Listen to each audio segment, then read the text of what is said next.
What is up, RotoGrinders? Welcome to, typically it's 3.5 hours of nonstop NFL DFS conversation. We're cutting it just a little bit short. It's 3 hours and 20 minutes. Hopefully that's enough. Hopefully that's enough for the people to digest. Hopefully just an hour and 20 minutes of myself and TastefulTides, Tim Buell, single entry specialist, 3-entry max specialist, cash game specialist, is enough for the people until we bring in the GPP Final Takes, which of course you guys know is Neil Orfield and Erik as well. Beimfohr, you got TJ coming on later as well as Will for crunch time. Apologies for our lateness. I know the chat's going to want to blame me. That's kind of the default, and I don't want to throw anybody under the bus. I would never do that. It's more fun to blame you, Dean. Yeah, well, I suppose it is. Okay, sure, why not? Blame me. I'll take the fault. It's one of us. It's on all of us. So yeah, sure, why not? It is my fault. My apologies to those hanging out in chat. I was typing away, hanging out, and I was asking if anybody in the chat had any value running backs they like this week. Tim, I don't know. Have you heard? I don't know if you've heard. We might have some value running backs this week. Kenneth Walker, Kenny, not playing football this week, as is Breece Hall is also out. Of course, Christian McCaffrey is not playing football either for San Francisco, which was just a miserable season for them. So we have 3, value running backs. So they kind of open stuff up. Just a side thought, by the way, what if we didn't have that? Like we keep complaining about like the DK and FanDuel too. Like everybody goes up, nobody goes down. If we didn't have these guys, your lineups would be miserable. But maybe it's a fun exercise to pretend like you don't have them. That's a way to be different on today's slate. But Tim, welcome. Happy Sunday. Apologies, Bobby's not with us. Hopefully he'll be back next week. But I saw people in chat asking about him. Wish Bobby well. Tim, how are we feeling about week 14? I think this is going to be a super fun slate. Only 10 games on DK, so a lot of buys this week. And we also have quite a bit of value, especially at the RB spot. It's definitely going to be an interesting slate, and kind of like there's going to be so much condensed chalk at those running back spots. I think that how we play those are going to be super, super important. And there are a couple of like lower owned cheap running backs that I think are decent pivots, kind of that same price range that we can talk about to get off some of the Garendo or Charbonnet chalk. Or Braylon Allen, some of that chalk. I think there's also some kind of lower price RBs that are good as well in GPPs. Other stuff as far as the overview, weather's pretty clean, sort of surprisingly this time of year. I'll go ahead and drop Chief Mineralogist Kevin Roth. I'll drop his article in chat for the people, but yeah, everything is green or yellow green for the Giants.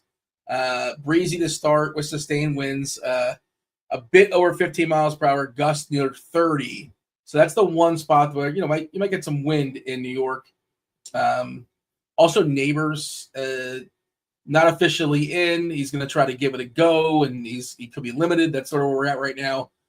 41 total, of course, in that game, one of the lower totals on the board. A couple other guys. Pickens expected to go, or he's going to test it out pregame with his hammy.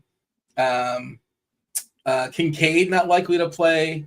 Mostert hasn't played a lot of late. He's likely not to play for Miami. Coleman might play, might come back tonight for Buffalo. So yeah, both Kincaid and Coleman. We'll see. Kincaid doesn't seem likely, but I don't think he's officially ruled out just yet. Bucky Irving, we saw him beat up last week, is like 30 touches or so. He should be playing today. We might get Kendre Miller back, which is of note. I was looking at, it's sort of tricky to predict, and like the Rizzler, their coach, the new interim coach, the old coach despised him. He seemed to despise Kendre Miller. Never spoke kindly of him. Do you think that even matters, though? Not to interrupt you, but do you think Kendre Miller really affects Kamara in any capacity? So it's an interesting conversation, right? Because the Saints are done for the year.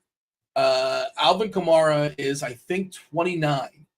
And he got the rare 29-year-old in-season running back extension, which, that you never see that, right? When do you ever see a 29-year-old get extended as far as a running back in-season for a team that's terrible? So you could make the argument like that maybe they're already looking ahead to next season to some degree, and maybe don't get the guy beat up going into the offseason. I know we're still a month left in the year. Maybe this is an argument to be made in 2 weeks or so. But I also think they kind of want to see if they have Miller. I was curious, and we are projecting him for like 6 rushes for what it's worth. So, and I guess you can just say, well, those 6 rushes, they're Taysom Hill's rushes, so nothing really changes. That's sort of his role is still his role, and there's some guesswork there. You know, Kamara. And they're not going to, but yeah. the thing is, they're not going to be the same kind of rushes that Hill got. Like Hill got so many of the high leverage, like red zones rushes that I don't think Miller's going to get. So it's a different kind of rushes. I'm assuming, this is just my opinion, I'm assuming Kamara is going to get those red zone touches that Hill was getting. So probably in a way, I think this spot's even better for Kamara because he's not going to have to compete with those red zone touches from Hill.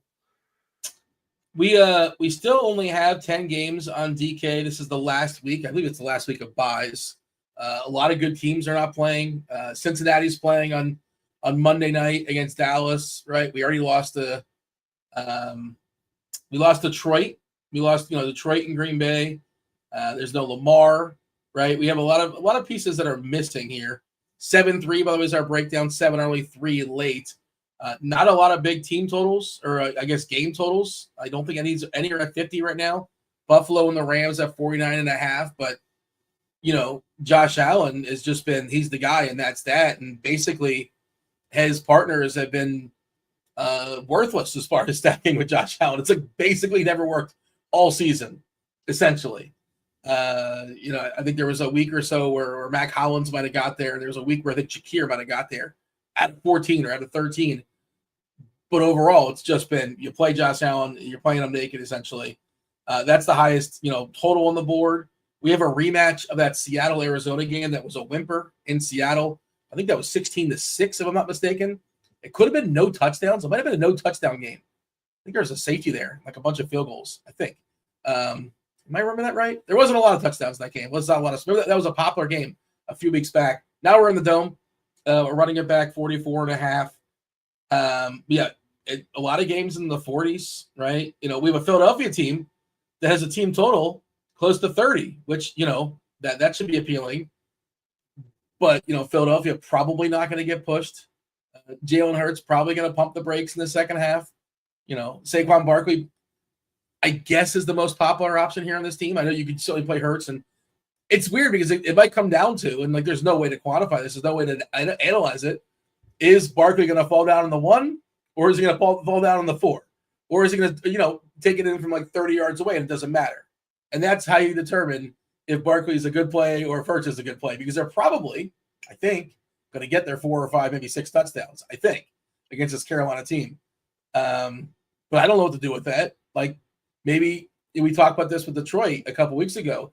Maybe just play, one route or the other, right? Not that it's super easy to say, well, I'm going to play Hurts or I'm going to play Barkley, because those guys are expensive, and we do live in the world of a salary cap, but we also have some salary reprieve players. The tricky part, of course, is the best ones are running back. So there is an opportunity cost, and Barkley is the best raw points play on the slate, right? I didn't actually go through this, but I would imagine, right? He's got to be. As far as skill position, I shouldn't say quarterbacks. He's number 1 overall. Yeah. So just kind of doing the overview here, trying to see what else it's not an amazing slate as far as receivers.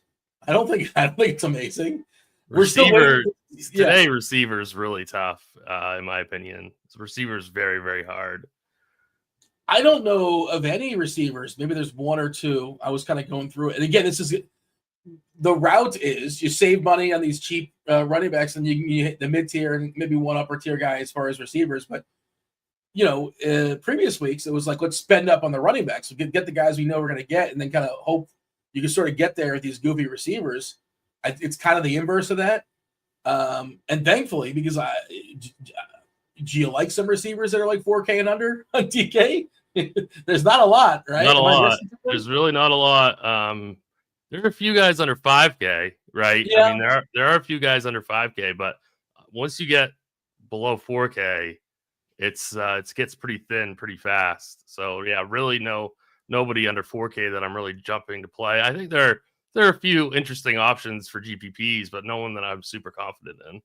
Michael Wilson is 4-1. Austin is 3-3. But I don't think we feel good about any of this stuff. I mean, Mac Hollins just an exerciser at this point mostly. He's super cheap. I kind of like Jalen McMillan.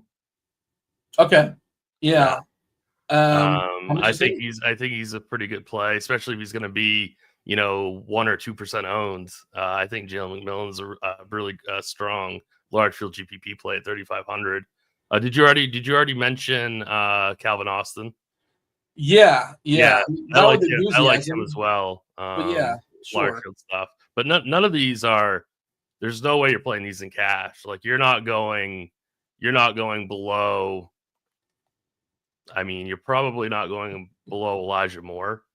And you don't even have to play Elijah Moore. I'm just saying I probably would not go below him if building out a cash game team.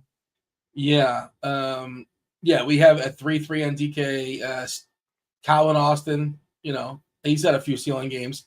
And then there's Stone Cold Kevin Austin, who might be, I don't know, one of these New Orleans receivers might get there. I have no clue.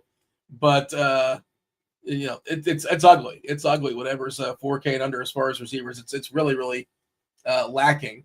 But again, we're probably going to be saving some salary today at running back. Chat, if you don't mind, hit that like button. Do subscribe. Do turn on those notifications. Join the show, too. Let's have it be as interactive and fun as possible. Again, you got us for the next hour and 10 minutes until Erik and Neil jump on for the GPP Final Takes. There's not a lot of amazing game environments. Unless you tell me otherwise, Tim. Like, I don't, we're all dealing with the same pieces. And there's certainly some plays I like and some games I like. But to me, there's nothing like, oh, my God, I can't imagine not having, this or playing that player. In the context of salary and all that kind of stuff too. Like I love Barkley as much as the next guy. And somebody was asking me on it was on Blue Sky actually. Someone was asking on Blue Sky. They were like, well, is Barkley a must for cash? I think let's gotta give the people the cash shell, the cash build. And I don't think he's a must. He's certainly a want, right?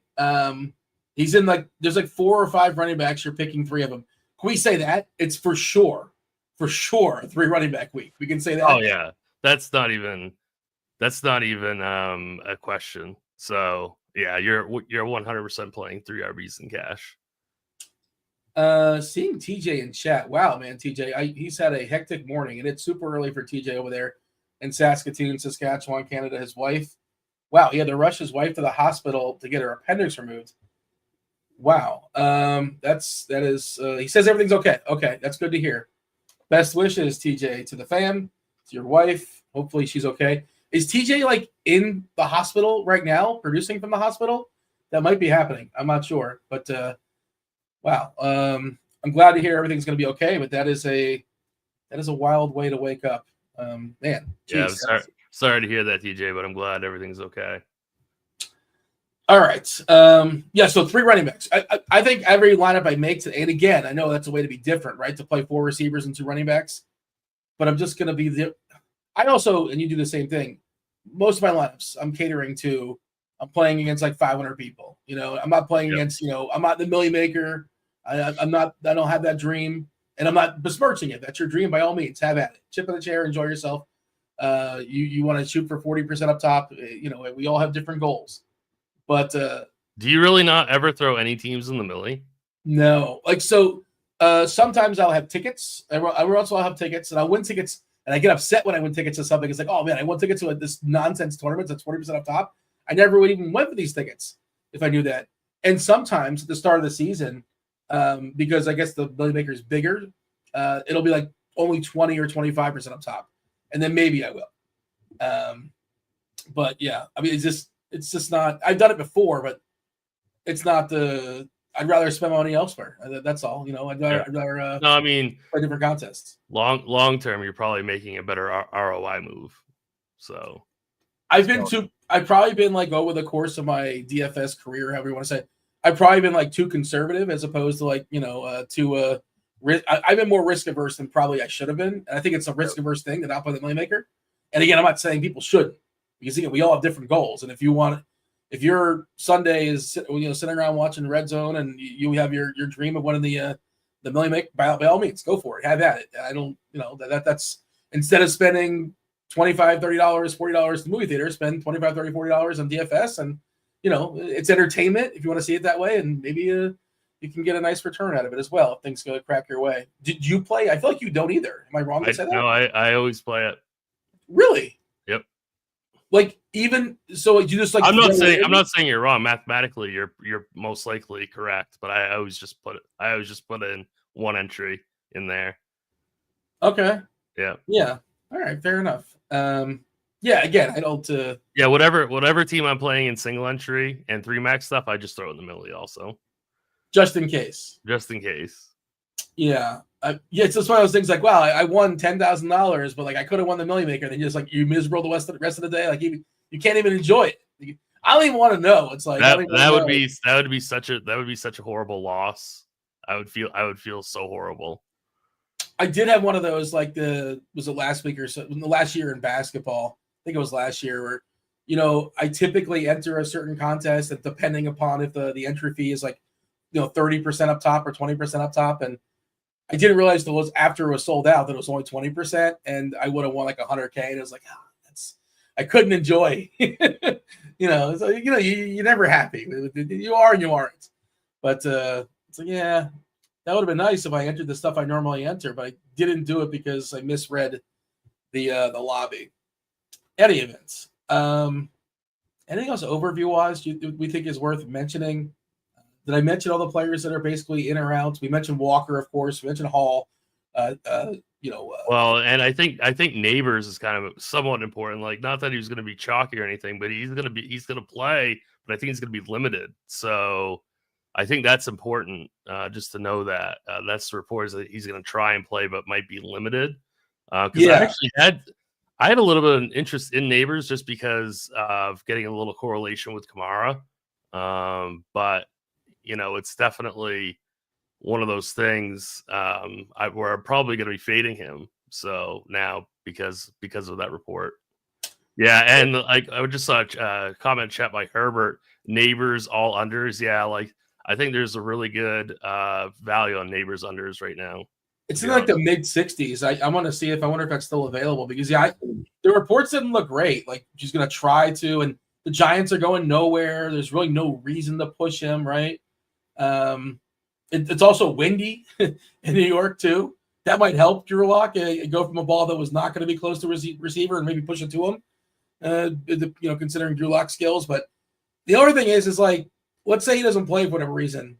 Do we all of a sudden get excited about? That's probably the wrong phrase, but like Wandale, Slayton, Hyatt. Like I was going to say, we're definitely not getting excited about Wandale, but yeah, I mean, does he become playable? I gotta look up his price real quick. He's 4.8 and Slayton's 4.3 and Hyatt's 3.3. I guess 4.8 for Robinson wouldn't be horrible. You might catch a bunch of short passes. That's just right. Like what he does. Right. I don't know. It kind of speaks to like the nature of the slate, where there's just not a lot of stuff in below like 5K essentially that is all that appealing as far as receivers. Some boom bust stuff for sure.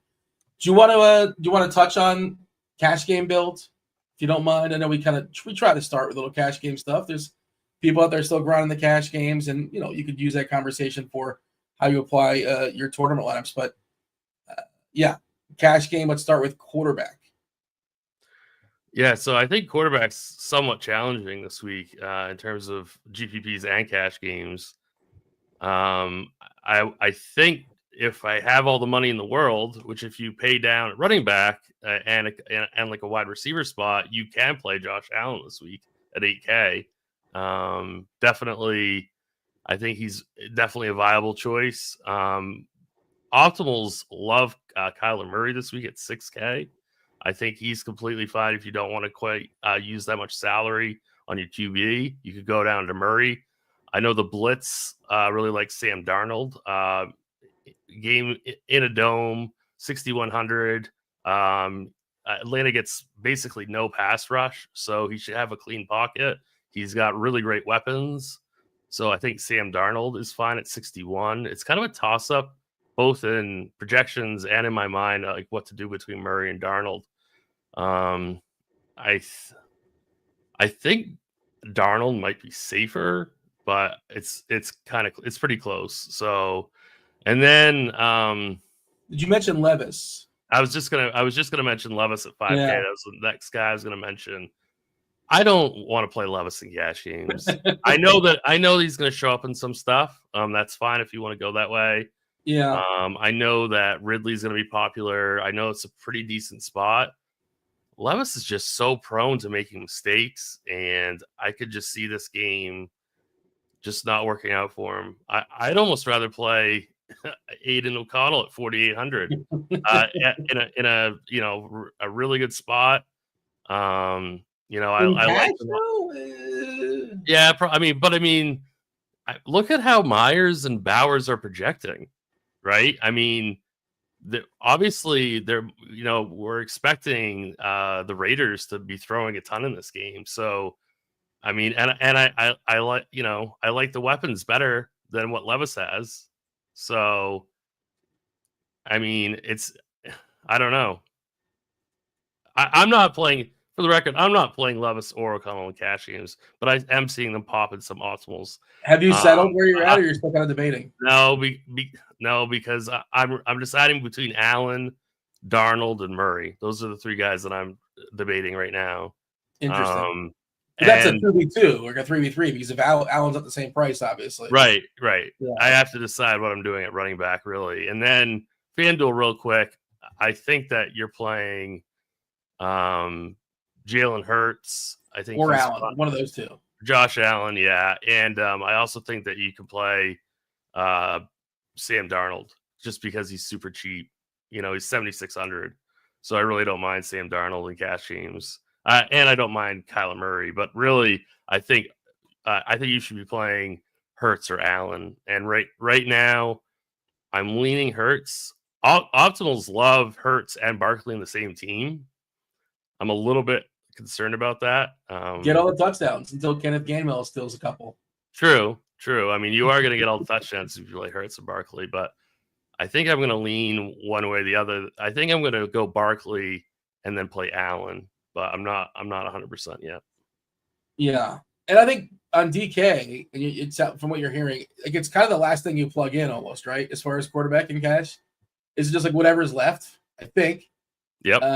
Yeah, because it's a pool of like 5 or 6 guys. You mentioned the Levis thing, and like, yeah, I get he's prone to making goofy mistakes, but like the Jags aren't really prone to induce them, right? And for sure he starts the game with 1 touchdown because NWI is going to score. He scores every single week. Doesn't he have?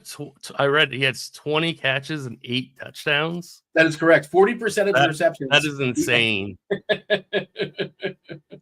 It's they say unsustainable. Yeah. And by the way, Trey McBride has 75 catches, maybe 80 catches, 0 touchdowns. 0. Well, he has 2 touchdowns. He ran 1 in, and he also recovered a fumble in the end zone. But variance, man, it's a goofy thing for sure. It's pretty wild, and I've not been there every step of the way with NWI. Now I refuse to jump on. Now I can't be that guy. I'm not going to be no Johnny Come Lately when it comes to NWI. I'm just going to cross my arms and get upset when he scores again. But that's I mean.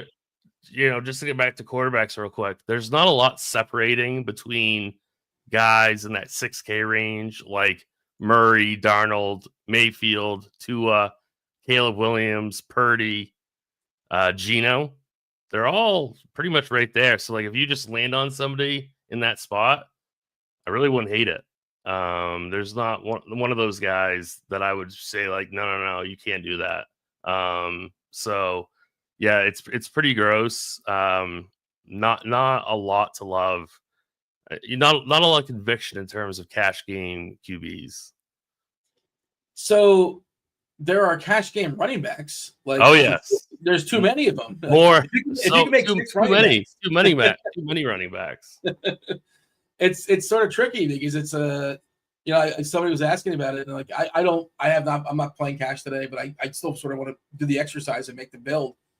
And it's an interesting conversation because of course I want Barkley, and I have the money for Barkley with other, good running backs that are cheap, but then eventually I run out of running backs. But Charbonnet looks pretty good. 4.8 on DK. I saw somebody in chat before he jumped on was besmirching Charbonnet, and it's like, again, there's an opportunity cost. He's got a projection of around 16 or so. If he gets you 16, no more, no less, is that ideal? Probably not. It's probably not going to really hurt you, I don't think, severely. Your big spend, of course, you want a big spend up on Kamara, you can. But my thought is, I'm trying. If I can get to Kamara, I just want Barkley over Kamara. I just do. And maybe that's wrong. It's close, sure. Guarendo versus Chicago. That should be basically his backfield there in San Fran. It looks like he has talent. I know the all 22 guys, the draft guys like him. Some good speed there. Braylon Allen. Now, if you want to bet against just the overall offense of the Jets being a disaster, but Hall's out. We've seen Allen in small doses look pretty good, show flashes. It's just really hard figuring out which of the three, right? And they're all in the pool. I think you tell me. Like Charbonnet, Kamara, Guarendo, Barkley. If you want to play Pollard, that's fine. If you sort of land on that, I think it's fine. If you land on Connor, that's fine. I don't think you like Achane. I don't think you land on Achane, but like Achane is certainly fine. He's so good. He's so good for GPPs. Yeah. If we're talking cash, he's not in the pool for cash, but he is such a strong play for GPPs. He's going to get squeezed. Mm-hmm. So I mean, he's an absolutely fantastic play at 8,200 in tournaments and in any size tournaments too, like single entry or large field. I love Achane. So he's right in between Barkley and Kamara. Like people. Well, do we have ownership stuff? I think it's pretty dramatic as far as the difference. And it's like, this is a guy that's been chalked for like 7 weeks in a row, it seems like. Every week, like, oh yeah, Achane. Everybody loves Achane. But just kind of the way the dynamics of the slate, what do we have right now as far as we got Charbonnet at 43. This is DK for what it's worth. 29 Guarendo, 28 Kamara, 20 Allen, 20 Barkley. Where's Achane? I got to scroll down. 8%. He's like 8%, I think. Yeah. This stuff will change. This is as of like 7:30 in the morning, but it's not going to get to 20. Like it's probably not going to get to 15. I don't think. And like you said, even in like the single entry stuff, the stuff that we like to play in, where people are just a little bit more apprehensive to be bold, right? Because you have one lineup only, and a lot of times I think it's like a bigger entry. It seems like an amazing home run play, and that's one way to just like you're probably gonna have a fair bit of chalk today, especially in those kind of contests. He's got to do good, but that's one way to separate yourself from the field for better or for worse. And there are worse players to be attached to at 5%, right, than Achane, I think. Oh, definitely. I was kind of disappointed to see Pollard's got such a high projected ownership. I thought he'd be kind of sneaky today because so many people were playing Levis and Ridley, but I guess not because I really like Tony Pollard's at 6,400. Not for cash games, but definitely in GPPs. I really like him. Najee. If you made a lineup, not to cut you, if you made a lineup for cash, right, and you happen to have that exact salary, you wouldn't put Pollard in. You would blow it up. And I'm not saying. I think I think I would. Okay. Actually, yeah, I know that sounds strange, but I mean, I think that you're really choosing between Charbonnet, Guarendo, Kamara, and Barkley. Allen to me is not a cash game option. Achane is not a cash game option. I'm not going to go up to Pollard because I'm going to want to have a little extra money for wide receiver. So I think I would blow it up if I landed on Pollard in cash. In GPPs, definitely leave Pollard in there. He's a fantastic play. And the other one that just kind of lost is like, I think Bijan, we currently have like 10 or 11%. I think it might be lower. I think it's going to be lower than 11%, to be honest. I think really bad spot, though, isn't it? Yeah. Tricky spot, tricky price. Hey, shout out to Bobby Gomes hanging out in the chat. Well, it's even better when Bobby's here. Unfortunately, Bobby unavailable today, but we're doing our best. We're doing our best to more usage today for myself and for Tim. We're pumping that usage up. You probably stacked us in your DFS teams because our usage, our words per minute, has definitely shot up. Yeah, I do just want to clarify something. I do like Najee Harris today. Eric's talking him in the chat, and I do like Najee today at 6K in GPPs. I do prefer Pollard more. I just ran some sims too. I know we've been talking cash and going back and forth, but trying to find what our running back optimals are, because I think going to the 6K range gets you off of a lot of this chalk, a lot of this cheap chalk, a lot of this expensive chalk. So if you go like Pollard, James Conner, Najee, or like Pollard, James Conner, Bucky, something like that, I mean, that's going to make your lineup so different. So it's definitely, there's a running back's just loaded today. That's the bottom line. It really is. It really is. I mean, Kamara has by far the highest opto rate. I'm not surprised to see that. Pollard's got the 4th highest. So Pollard's got a small little bit of negative leverage, but really not that bad. But yeah, Sims loves A-Chain at he's got a 14% opto rate, only 8% ownership. Got a really nice positive leverage on A-Chain. So I think he's an absolute smash play. Yeah, so I mean, the usual suspects are up there. Garendo's got huge negative leverage. So does Charbonnet. But at least Charbonnet has all 3 of those guys. But at least Charbonnet has like a much higher opto rate. So doesn't mean that you can't play these guys. I would just be, if you're gonna be playing Charbonnet, Garendo, and GPPs, you got to really make sure that you're getting pretty different with the rest of your lineup. Yeah, which like part of that is, the reason why you play those guys is like because you could open up and play like Hurts or something like that, or Allen. But I guess that's probably other people doing it as well. So you got to find some, or spending up on a tight end. You got to find some way to be a little bit different as far as your lineup. Let's knock out the cash conversation. I think the tournament conversation is probably more interesting today. Typically is, right? It just typically is, as far as digging into game theory and things of that sort. Receivers. Who is your pool for receivers for cash today? So I think that I'm going to start off with Drake London. He's been getting a ton of targets. I know that Cousins has not looked good. I know this is a tough matchup, but he's just been feeding Drake London. So at 6,400, he at least has to be in the consideration for cash games. I do like Jacoby Myers a ton. He's most likely going to be in my cash games. The only reason why I would be maybe considering not playing Myers is because it would take away from Bowers potentially, but I think there's going to be enough volume for them both to get there. So most likely I'll be having Myers in there. Elijah Moore rates out really well today. See that Noto has him as like a core play. So at 4,800, I think that's completely fine. Calvin Ridley, definitely going to be in the pool. Jawan Jennings, is all this mid like 5K range is absolutely loaded today. So I know that I want to play Justin Jefferson into GPPs. Same thing with Mike Evans, again another great GPP play. But really, cash games, you're kind of living in this mid range, I think. Yeah, Evans is probably my favorite, all things considered. Assuming he's fine, assuming he can, have a normal amount of routes. The narrative of him trying to get to 1,000 yards again. He's never not had a season where he had 1,000 yards receiving. I think it's 10 or 11 seasons and counting. The future Hall of Famer needs about 100 yards per, because he was injured for a bit. So he certainly has a shot at that.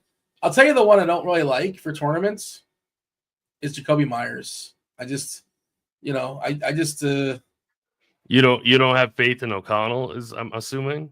In part, but Myers is also like not this like break the slate kind of guy. To me, this could be famous last words. He's carrying an injury as well. He's dealing with an ankle. I guess he's fine. I guess he's going to play. It's going to be a non-issue. Not a big touchdown guy this year as well. I don't think he's like a red zone target per se. I know the numbers off the top of the head. He's been good the last couple games, and accumulating double-digit targets in 3 of the last 4. But I'm also thinking like that's one way to be a little bit. Like, he's going to be popular, right? And I think he's one of my least favorite chalk pieces. At 5.6 on DK, I ran some optimal stuff and different projections everywhere, all kind of stuff. But the RG optimals is giving me a ton of buyers. Yep. The most popular receiver, actually, 72%. Then Jennings at 41, London 27. And London's another guy who's like good, but is he a slate breaker? I don't know. Who'd you say, London? Yeah. Good. I think London is a really good cash game play, but I am not debating you about his ceiling in GPPs. Yeah. Do you think, like, Kirk Cousins, I know Atlanta, that division's so bad, Atlanta's still alive, and they might be in first or tied for first. The division there, was it like they might be 6-6 and everybody's tied. Somebody's got to win it, right? It's weird because Cousins has the revenge game versus Minnesota, but Minnesota might also just kill him. Like, it's just going to blitz the hell out of him, and he can't move. I was just thinking, like, if this game wasn't in Minnesota, maybe it's an overreaction. We overreact a lot in the NFL week to week, and it's funny. Opinions can change dramatically from one week to the next. Is this player good? Well, like, depends what week you see him. If he wasn't playing in Minnesota this week, would they have considered Penix? I don't know. Who knows what's going on the inside? And there's rumors like that. The reason why they drafted Penix is because they had Cousins in and they realized, well, wait a second, this guy's kind of broken. Right. And he's never the most mobile guy, but he's less mobile than he was. Right. I don't know. Just are you saying that we might see Penix come in this game? I don't know. I'm saying that if they were playing this week in San Francisco, somewhere else, they might not have. Cousins might not be the quarterback. And yeah, this is me completely pulling this out the butt. I feel like they had to give him the revenge game, right? But he also, careful what you ask for, because Minnesota might really stick it to him. Because that defense is going to be ready. So I think it's a massive mismatch. My understanding, the D line there versus the O line of Atlanta, and they know how Cousins operates, right? They know everything about him, so it's definitely a tough. I wouldn't be playing any Cousins stacks of GPPs today. I just wanted to consider Drake London in cash games. I'm not playing any Bijan. I'm not playing any Cousins stuff. I'm not even considering any of that stuff. So I'm only considering London as a possible cash game candidate, just because of the sheer volume of targets that he gets. But I don't disagree with you. This is a really, really tough spot. Yeah, and Bijan's another one of those guys that kind of gets lost in the shuffle, and I'm probably not going to get there. I'm not going to get the London in tournaments, most likely. I'm definitely not going to play Cousins. And is there I just don't know what's going on. They've been really quiet, right? As far as, and what are they going to say? They spent some capital, some money. They threw a bunch of money at Cousins in the offseason. So, like, of course, they're going to be like, that's our guy, until he's not. And like, oh, yeah, we had this. You think we just drafted this guy in the first round for nothing? I think Penix was a first rounder, right? I think he was. If not a first rounder, it was a second rounder. But he was, high draft capital and supposed to be good, and he was good. And I think at Washington, I don't watch a lot of college football. But all right, we'll see. We'll see when that happens. But I just don't. I'm just not optimistic about Atlanta today. That's season-long question, Dean. Oh, Cousins or Caleb?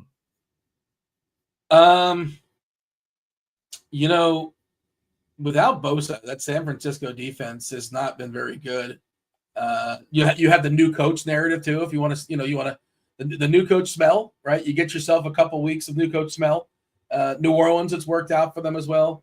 What an absolute disaster for the Bears, obviously. But I would take Caleb. I would 100% take Caleb in that spot. Not even close. I just and revenge game or not. Okay, so he was the 8th pick overall, Penix. Okay, yeah, I thought it was a first rounder, but I didn't want to misspeak on that. Thank you for that, Florida man in chat. Anything else you want to say as far as receivers, cash stuff? We're gonna circle back. Pretty sure I mentioned Juwan Jennings, right? I hope I did. I think Keenan is fine in cash games as well. He's popping in a lot of optimals. Don't mind Keenan here as well. So just so many guys in this like 5K, 6K range. Shannon says the GM's not going to play Penix this year because if he fails, then it looks really bad on GM. Maybe. I don't know. Yeah. Well, the other part of it, the big dynamic, I think, is that Atlanta is still live, very much live for the playoffs. I mean, they'll whimper in there, just somebody's got to win as far as winning the division. But I believe, isn't it like everybody in that division like 6-6 or something like that? Essentially. Most teams are in striking distance. Let's go ahead. Now I got to pull this up. We're talking about it. We don't talk a lot of standings around here. We talk at the end of the season, right, where it matters and motivation. Which division are we talking about? We're talking about the Tampa division, which is the NFC. Yeah, so Tampa and Atlanta are tied at 6-6. Okay, yeah, okay, that's right. Yeah, yeah, and the Saints are only 2 back. I mean, the Saints are still alive. They are. Right. I mean, everyone says that they're done, which I mean, most likely, yeah, they are. But I mean, they're only 2 games back. They could leapfrog this division.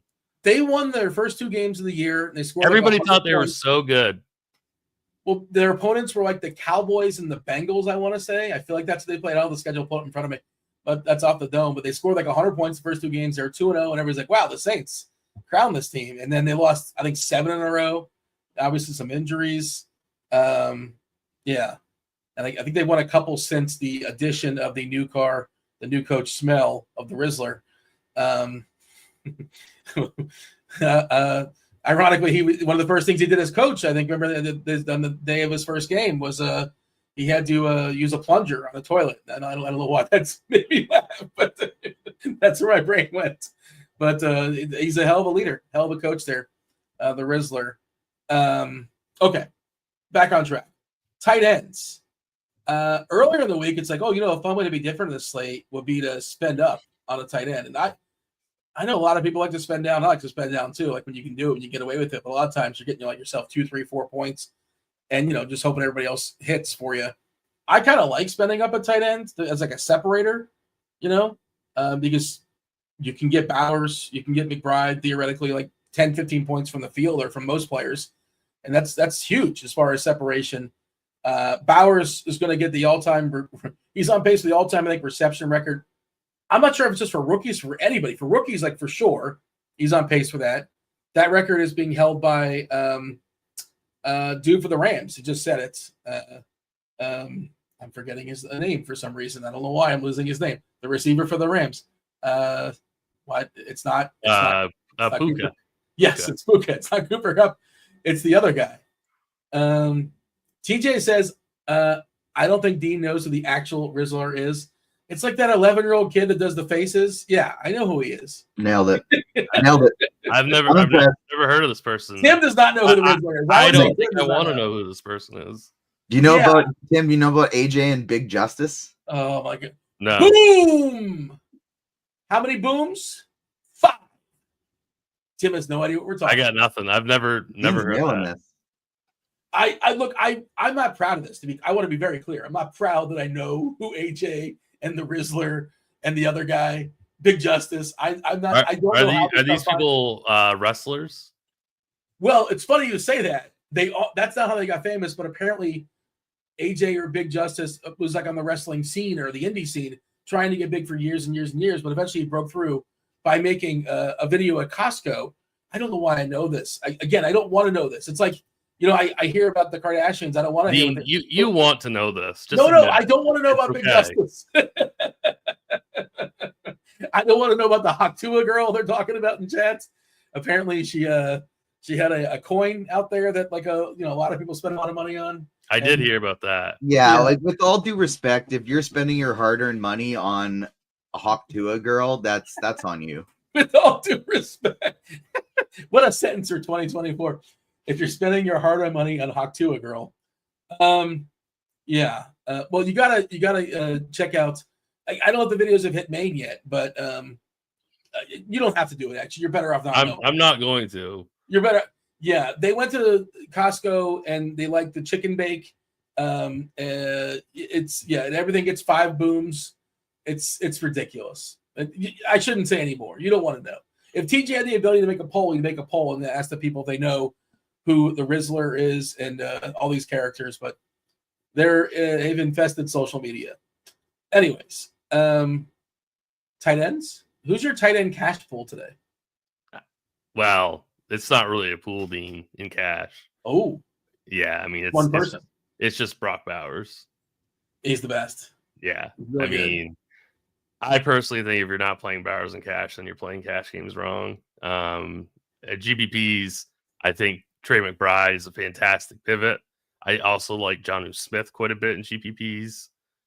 I don't mind TJ Hawkinson at 4,300. Kate Otten at 4,400, I think is fine as well. But I mean, in cash games, I think there's just one click, and that's it. Don't even worry about it. But that's like okay. you kind of referenced it before. How comfortable are you playing two receivers attached to AOC in your cash game? Because it sounds like you're playing Myers and Bowers in your cash game lineup. And I understand why you're doing that. I think you're doing that. I get it, but like in theory, that doesn't sound like a great plan. But I understand why you might be doing it. I am 1,000% playing Bowers in cash games. I am not 1,000% playing Myers in cash games, only because that 5K range is loaded with other guys that I can play in cash games. So I understand the projections though, and it's such a good spot. So I'd say it's like 65-35 that I play Myers in cash, but Bowers is my first guy that I clicked in. So so there's no debating that. But yeah, there's a case to be made to get off of Myers in cash games for sure. Yeah, trying to see other options. Did you mention Juwan Johnson? I'm just trying to think. It's like cheap. Yeah, he would be like the only guy. Noah Fant, I think is okay. I think Chig is okay, but I'm just because he's 3K and we saw him break off a long one. But I think Juwan Johnson is probably the safest out of the kind of cheaper, like under 4K tight ends, but there's no real super cheap play that I want to click on. Like no 2.5 guy. Yeah. Yeah, there's no 2.5 guy. There isn't even really like a 2.9 anyone really. Outside of I think it's Chig and up, I think. So Chig's 3K. I don't think I'd go below him. I have no interest. Like I thought I might want Grant Calcaterra, but really, I mean that's gonna be all Barkley, and then it's gonna be all tush push if they get to the one. I mean, I don't see Calcaterra, getting enough targets to pay off 3,500. So it's really the best, the safest punt, I think, would be Juwan Johnson. Yeah. Salt River Hillbillies is saying it's a very negative correlation with Myers and Bowers in the same lineup. Well, this is not a tournament. You're talking cash. Like, you're not necessarily looking. Right. You don't need to win your cash game. You don't need to win it. Right. You're just looking to get in the top, 50% ish. Yeah.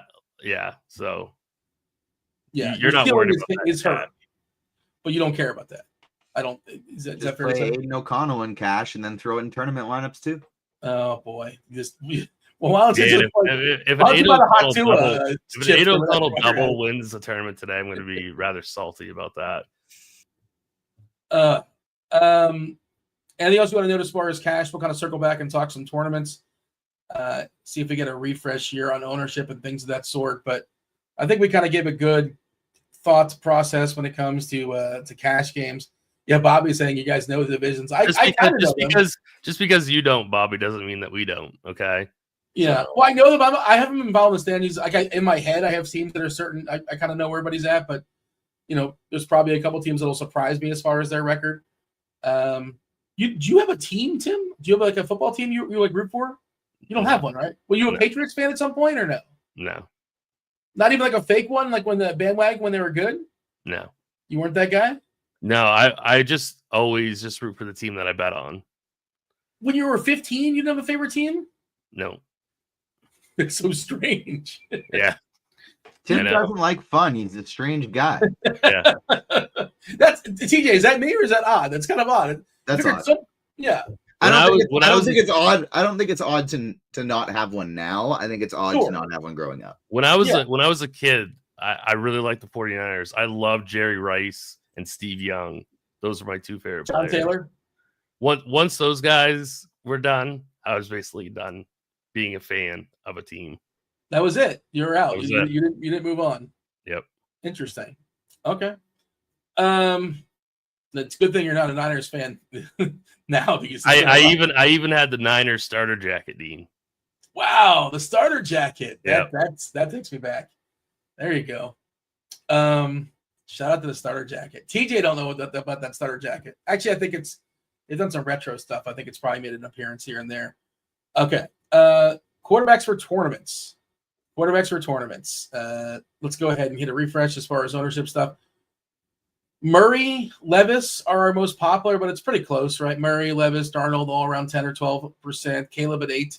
That's kind of surprising. Caleb's at 8. Maybe I didn't think he was going to be that popular. AOC is going to get some ownership because he's super cheap and he has the receivers right there and, confined Myers, Bowers. You got a run back at Evans or Bucky.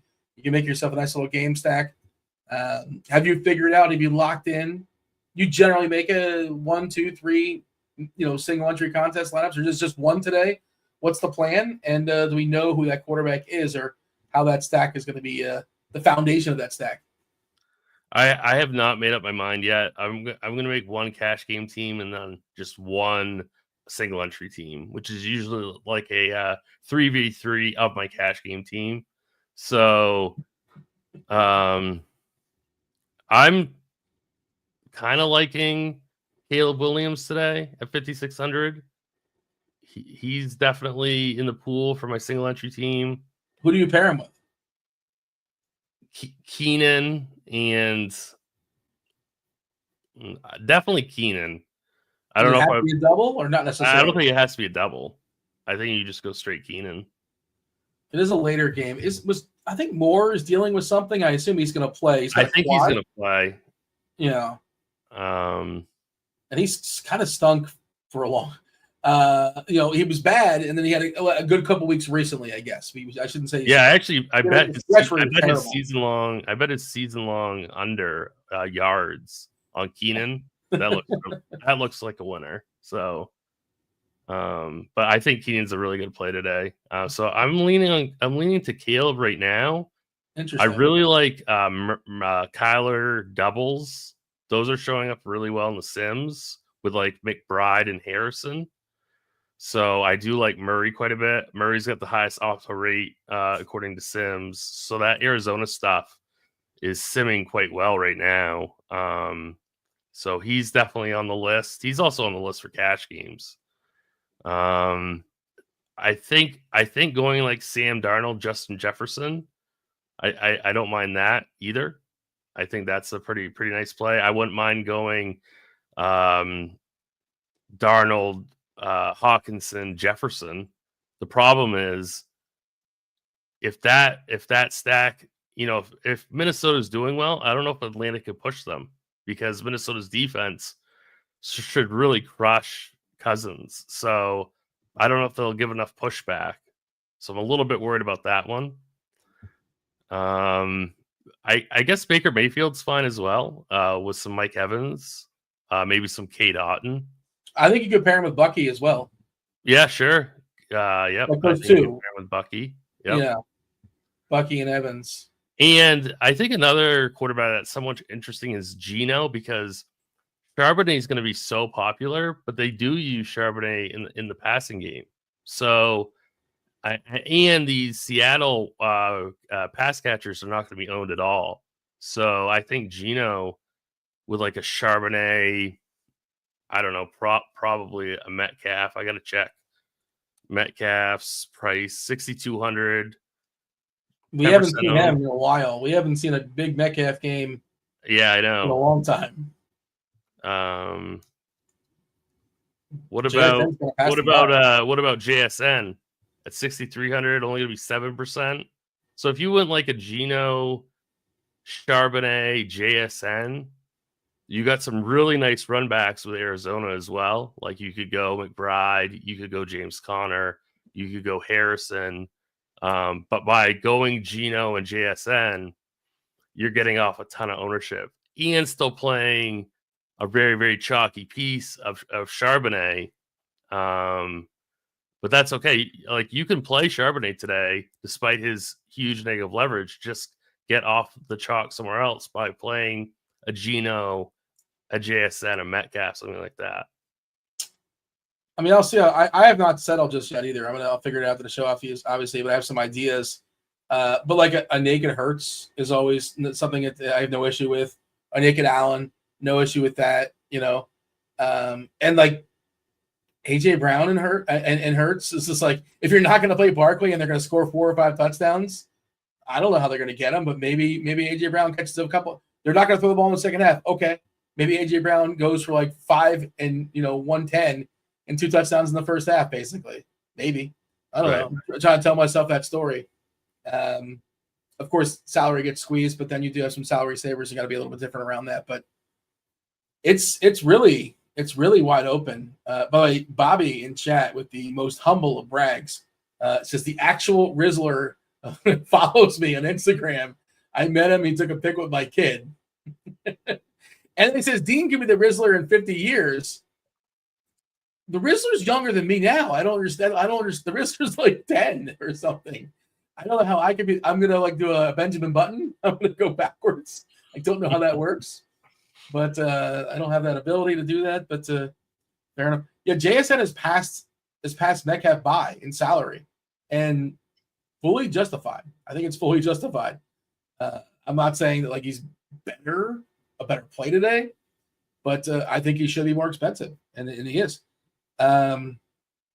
Yeah, running back tournament stuff. We kind of touched on it. The Bijan thing, like maybe Bijan just catches like 8 dump offs with all sorts of pressure in comeback mode. He is the rare, clear number 1 best running back on the team that benefits being behind, right? It's just typically, the number 1 running back is going to be benefiting most, grinding out the game. You're up by 10 at home, whatever, and you get a bunch of touches. But he's probably better suited to be down 10, right? Middle of the third quarter. And I'm not saying for sure that's going to happen, but, better chance than not that Minnesota's ahead. I think you're about a touchdown favorite here versus Atlanta. That's my one fear. It's like Bijan catches, he can get, especially on DK where you get a full point. I'm just worried that would become Drake London. Yeah. In that scenario. I don't know. Maybe. I'm just worried about Atlanta's offense as a whole. Just maybe I'm talking myself in that one too hard, but I just don't love Atlanta today. Revenge game or not. Give me some running backs, and again, like I think this is a great slate. I haven't complained about the slate all day. I think it's just a fun slate, Tim. Good dynamics as far as the slate dynamics, as far as ownership, as far as like very clear decision points, right? Like Saquon, am I going to spend up? Okay, is it going to be Saquon? Is it going to be Kamara? How much running back chalk? Is too much running back chalk? Because it's very, very clear. Like Charbonnet, Guerrero. Guerrero was like, on Monday, Tuesday, Wednesday, Thursday. Guerendo's the guy. And then all of a sudden, well, wait a second, knock on the door. Here's Charbonnet because there's no Walker. The backfield should basically be his. I think is like Travis Homer, like the second running back for Seattle, who's not. I mean, he's not a bruiser. He's he's a third down guy. He's like a special teams guy. I was gonna say he's a special teams guy, isn't he? Oh, is it Kenny McIntosh? Is he? No. Homer's in the Bears. Okay, I got confused. Homer's in the Bears. I was thinking about Swift as well because of their injuries. Yeah, Homer I think used to be. This is where he would say, "No, I messed up." McIntosh is the number 2 for Seattle, it looks like, and he's probably not going to get a ton of work either. But and then I saw somebody in chat talking about Juszczyk siphoning some touchdowns from Guerrero. Yeah, that very likely could. You're not playing Juszczyk, but he's a guy that can definitely get a carry or 2 at the goal line. We've seen it before, stealing touchdowns from CMC. But yeah, what about Tyrone Tracy? He's going to be unplayed, and I think he's fine if you're running 150. I think he's really good. I think people got nervous because they saw Singletary like somewhat come back into action, but I think Tyrone Tracy is a really great GPP play today. 5% ownership. Yeah, he had a couple fumbles too, and sometimes coaches overreact to that. And I don't think they really punished him for that though. No, not really. I think they started Singletary one game, like start in football, whatever. But Tracy played 46 snaps to Singletary's 13. Yeah. And I think that's the game that Singletary started, right? It was. Yeah. Yeah, and imagine, say Malik Neighbors is actually really hurt and only plays half the game. I don't mind it. I don't mind it at all. Well, here's he's a direct pivot off of Charbonnet, right? That's what I'm saying. Or he's at least a direct pivot off of Guerendo. Yeah. A little bit different as far as salary, but yeah. Yeah. And also you want to keep that going, like, kind of an inept quarterback, and there is going to be some wind issues to some degree there. So maybe they keep short passes, right? You want to keep selling that story. Maybe he catches an extra dump off or two out of the backfield. James Conner, I really like James. I really like James Conner today. I really like that 6K range of like Pollard, Connor, even a Tracy or a Bucky. I really like that range. So you don't run 150. I'm not running 150. It's not something we do. But hypothetically, do you think you'd put any sort of rules in where only one of, only two of, Guerendo, Charbonnet, Allen? Do you think you'd do something like that? You should. Basically, if you're going to be playing, Charbonnet, Guerendo, Kamara together, you're playing a cash game team, or Barkley, you're playing a cash game team. So you're going to have to build out some rules to separate those guys because you're going to be playing into a ton of ownership. And if you're hand building those guys in, you need to get off of some ownership with your wide receivers, your QBs, your tight ends, because you're going to be just building into so much ownership if you play 3 out of those 4 super high owned running backs, because you're essentially just building a cash game team. So, just pay attention to what you're doing. The thing is, I wouldn't want to make a rule to say though that I can't play Charbonnet and Guerendo on the same team, because I think you can. I do too. Yeah, you just have to really be paying attention to what you're doing with the rest of your lineup. On FanDuel, I did make a lineup, and I try to be a little bit different. I made a lineup with Allen, Guerendo, and Charbonnet, and I try to be a little bit different around it, right? I think that's kind of the important thing to stress, but I think you certainly can. Or just if we play 2 of them and then play like Achane, right? Which is again, Achane's got to get there. But, if he somehow has would you be shocked if Achane was like the highest scoring running back today? You would be shocked, right? Not really. Yeah. I'm not saying it's going to happen, but it's in the realm of possibilities. By the way, shout out to TJ's wife. The update is she's in recovery. The appendix did not totally burst. She should be home by tomorrow. All right. Good to hear, TJ. And great to hear. Thank you for setting this up. Also making this work, TJ. Appreciate the prayers, everybody. This morning was such a panic because I got the baby already in the car seat to drive there, and my wife's dad was gonna meet us there, and I forgot my phone at home, so I couldn't actually tell anybody that I was gone.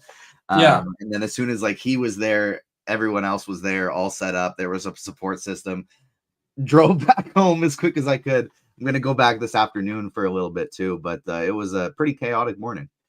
Yeah, and it's probably started 4 or 5 o'clock for you, or something ridiculous. Yeah, about 5:30.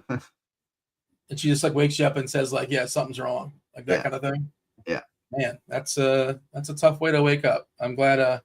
Good to hear she's gonna be okay. Feeling very grateful now though, and helpful, because it was super scary about 4 hours ago, and then as soon as we heard appendix, we were like, okay, that is kind of best case scenario, right? It sucks, but this is something doctors do every single day, kind of thing. So we got it all under control, and now just feeling like a big sense of because it kind of just feels all done and ready to get back to normal. She's doing okay? Yeah. Excellent. All right. TJ will be on later as well, giving some analysis on the slate with Will. In about 15 minutes or so, we have we got the GPP Final Takes with Erik Beimfohr, Neil Orfield, the flannel. They have a flannel pun that I can't think of what it is now. GPP Final Takes. Yeah. Why couldn't I get there? Yeah. Even when I get the name of the show, I still didn't quite get the name of the show. Receivers for tournaments, some separators. What do you got for me? Man, I was hoping it was going to be Blink Neighbors, but now I can't do that. I think. Well, I mean, Ridley's going to be popular, but I do like Ridley quite a bit. I've already talked about Keenan. Paying up, I don't think Jefferson's going to be that chalky, so I think paying up to be a little bit different with Jefferson is a fantastic play. I do like Evans, but he's going to be pretty popular. So, guys like Puka Nacua and Cooper Kupp, nobody's going to be playing them at all. Highest total game on the board in the dome and a really combined offense. Right. I understand why, but that game's not really going to get played. Right. So, I mean, I think that's pretty interesting in GPPs. We kind of talked about like flipping the script of the Philly game. Nobody's going to be playing AJ Brown. We know this Eagles team is going to be putting up significant points against this Carolina defense. So AJ Brown. Smith is back as well. I don't know if they're going to kind of ease him in or not. Right. It's just worth noting. Smith is back. Yeah. So now that I've said kind of like what my like cognitive bias would be, I'm going to look at the Sims real quick. Yeah, Sims actually loves Cooper Kupp. That does not surprise me at all. I guess it's showing Justin Jefferson a little bit overowned. That's kind of disappointing. Sims does like Nacua. Devontae Adams at 6,700. Sims really likes. I just can't do that. I know that's not the way. I know that's not the way you're supposed to play. You're supposed to trust the Sims. I'm not clicking Adams, but I think a lot of people are going to agree with me that they don't want to click it. So he's going to be a lower owned option. What's that? Hill. What about Hill on the other side? Like both those receivers, I'm almost definitely going to be under on that game, and I'm hoping it doesn't shoot out. It certainly can. Division rivals. I always say this. Somebody growing up in South Florida, the energy in the crowd. There'll be more fights in the crowd than will be on the field whenever the Jets play in Miami. Tyreek is rated as pretty much a neutral play in Sims. No way. JSN, really nice positive leverage. So I'm happy to see that. And then guys like Keenan, DJ Moore, Sims likes. Marvin Harrison is another one.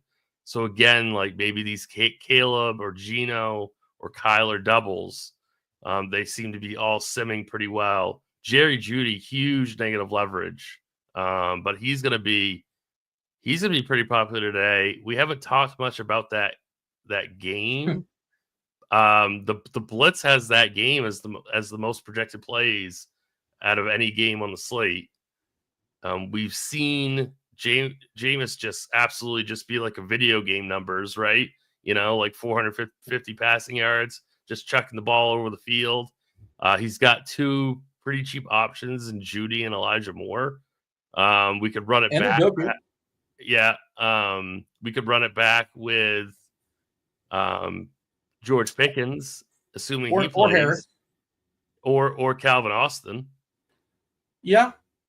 So I think that's an interesting little game stack in a game that I did not anticipate being that fast paced, but I guess it will be. So I think that they're interesting for GPPs as well. If you make a certain number of lineups, you're probably supposed to make at least one Winston every single week, right? Just because I think that's true. You know, I don't know if you're making 3, you have to force it, but if you're making 20, I think you make one. You make one Winston lineup. You got the full Jameis, on Monday, just amazing stuff. 2 pick sixes, 4 touchdowns, like 500 yards, whatever it was. Jerry Jeudy revenged all over Denver. Does he hate anybody in Pittsburgh? I didn't do the research. Is there anybody he despises in Pittsburgh? I don't think Jameis hates anybody anymore. He's no, Jeudy. Oh, Jeudy. Yeah. I don't know. Yeah, it is funny, and it's we didn't talk about Winston. We probably should. We probably should acknowledge his presence. Like he will give his receivers a chance, right? He will throw the ball down the field, and if it gets picked off, so be it. Which we like. We love that, right? We want quarterbacks, and I'm sure the receivers like playing with that as well. I would imagine so. The AJ Brown one's really interesting too. I saw TJ saying chat it's Devontae Smith week. I don't know what to do with Smith, but he is 5'8". Like if he was like right out the factory box, Devontae Smith at 5'8", there's no injury, no nonsense. He's been like 5'8" is just too cheap, right? But I don't know. What is he going to get kind of like eased in? Do they kind of ease him back if they're up big? And certainly they can be up big here. But it's a good thought. And I don't know if I'm going to force an Eagle in every single lineup, but like I think it's the worst idea to have like at least one of Hurts, Barkley, Brown, or Smith in every lineup. I guess you want to add Calcaterra, I suppose you can. Alan's talking about the Ridley revenge. Ridley's a really good play, a revenge or not. He's just going to be somewhat popular, but I don't think he's going to be over-owned. Let me just check Sims real quick. I kind of like the Ridley Thomas, the Ridley Thomas skinny. Brian Thomas and Ridley, 2 guys in the mid-tier. That's Tennessee doesn't give up the deep ball, though. Well, but like Tennessee's a good defense just overall. And maybe the Jags just like score 10 points. Yeah, I mean, I guess Ridley's not rating out great in the Sims, but I still think he's okay if you want to play him. Well, that's because he's going to be popular. I assume he's getting dinged for that, I would imagine. Yeah. I mean, you can still play Ridley. One of the more popular, one of the better guys that are projecting as far as optimal versus projected ownership. And again, a lot of this is like inverse of ownership sometimes, right? It's almost as simple as that. But like Debo, and like, is Debo just done? Is he done being the guy that would break slates? Is it over? He crushed me. He crushed me in best ball. Oh, yeah. He has 531 yards this year with 2 touchdowns. Like that's so bad. Single-digit fantasy points in 3 straight weeks. He's had basically 2 usable weeks all season. Week 6 versus Seattle, he scored 23.7. But not one week where you're like, man, I really wish I played Debo. Not once. Didn't hurt you a couple weeks. But there wasn't one time where you like really needed him. But he's down to 5'9". I don't know. It's a hard click. And we feel, I think, more confident about Juwan Jennings than Deebo Samuel. I think so, which is a weird thing to say. I think we do. I think we do feel more confident in Juwan Jennings. Yeah. So again, I'm not saying it can't happen. We haven't seen it. It's like the Tyreek thing. We haven't seen Tyreek. And Tyreek got there last time. This isn't, because I've not been playing him. But he got there on a tip ball that was intended for Jonnu Smith. That's how he got there last week, in the last minute of the game, which may or may not have burned me on all my alt bets for the Packers. We're not bitter about that at all. Yeah. Tight ends. We kind of touched on tight ends for cash. Anything different as far as tournaments? You have an ambitious tight end. I'm giving a refresh here as far as tight end to me. Tight end to me is the most boring position because I'm just playing Bowers. I do think maybe doing some double tight end builds is interesting, even though. But then you only 2 running backs then. No, I know you're giving up some opportunity costs at running back, but like, are Bowers and McBride really tight ends? I mean, they're actually wide receivers. It's a fun idea. Those 2 is a fun idea. You're gonna right. So like, if you pair those 2, I mean, you're just playing a 4th receiver. So I think they're somewhat interesting. But how do you make that work, right? Because I guess you have 2 cheap running backs with them because they're also expensive. It's not only like, it's not just different. It's also expensive. I haven't thought that out. Salary isn't a thing this week though, Dean. It's a thing if you're, well, okay. So you're gonna play double tight end and 2 cheap running backs in this theory. Yeah, I assume. Unless right. it's like Stone Cold Austin. What are the Austin brothers? Yeah. Uh, I'm getting to more wide receivers and flex at 43% in Sims. wow. I'm getting to 34% in tight ends and 22% in running backs. It's just because ownership at running back is so condensed and so high amongst those 3 or 4 primary running backs. This is where like I'm doing like thank you. I appreciate the information, but I think I'm just going to play 3 running backs in every single lineup, and that could be wrong. And I understand. I really wouldn't fault you. I understand why it all kind of plays out that way, and I'm also somebody that's not playing 150. I'm also somebody that's not playing again. We're 30,000 entries and 40% goes to first. Like if that is what you're doing, then okay, I understand. Well, let me ask you this: if you're doing this on the Sims, are you hitting large field, small field? I'm guessing you're hitting large field. I'm hitting large field, yeah. Yes. Yeah. Try hitting single entry and see what it does. I'm guessing it changes. Or small field. I'm guessing it changes. Right. So it's a good broad conversation, but again, I think it does matter if we're talking about beating 500 people or beating 35,000 people. Right? Yeah, when I'm doing this for myself, I just do small field or just single entry. When I do this for the people on the show, I do large field. We do have crunch time coming in momentarily. Before they do, though, we want to tell you about our friends at Splash Sports, and TJ has got something to say about that.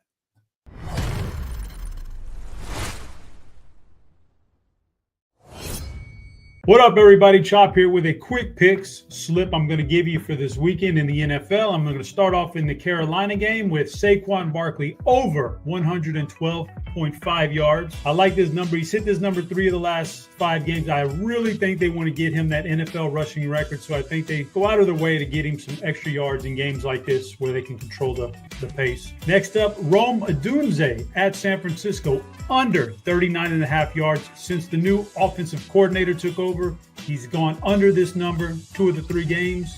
Somebody's got to be the third wheel in that receiving core. I think it's Odunze. For a promo going on right now with a $100 in quick picks, gets $50. Promo code ROTO10. Check it out, guys. It's an awesome site. Till next week, I'm Chop. Good luck. Yeah, Roto10 gets you in the door. Tim, I know we were talking about building a quick little ticket here. So that neighbors line is still up. 65.5 on Splash. Yeah. We I'm like the under. Pretty sure it's still up. Yeah, we got it up on the screen right now, and we're just it doesn't seem to account for, and it doesn't say do the receiving yards. Yeah. Is that 66? It's somewhere in the 60s. I don't know if the screen is up as big as I want it to be. Yeah, it's 60. I guess it's 66.5 rushing plus receiving. Yeah, to play devil's advocate, why don't we do the rush and receiving yards to extra 2 yards? If he's limited, he probably won't run. Yeah. Here comes the reverse for 70 yards. Do you have another one you can pair it with, Tim? What are we seeing as far as another potential winner? We're looking at obviously we have the packages that kind of help you get there as far as helping you see the edges according to projections. Looks like you're like Drake London. Is that you doing that, or is that TJ doing that? That's TJ. TJ likes himself some Drake London over. It sounds like over 68.5. How about yourself, Tim? Did you? I know we took a second before the show. We kind of looked at this. Is there a player, an over and under, kind of stands out for you? How about Sam Darnold over 32.5 passing attempts? Is that one still up? Yes, I'm staring right at it. Yeah. Sam Darnold over 32.5 passing attempts. Neighbors under, well, is it 65.5 receiving? Was it like 70 rushing and receiving?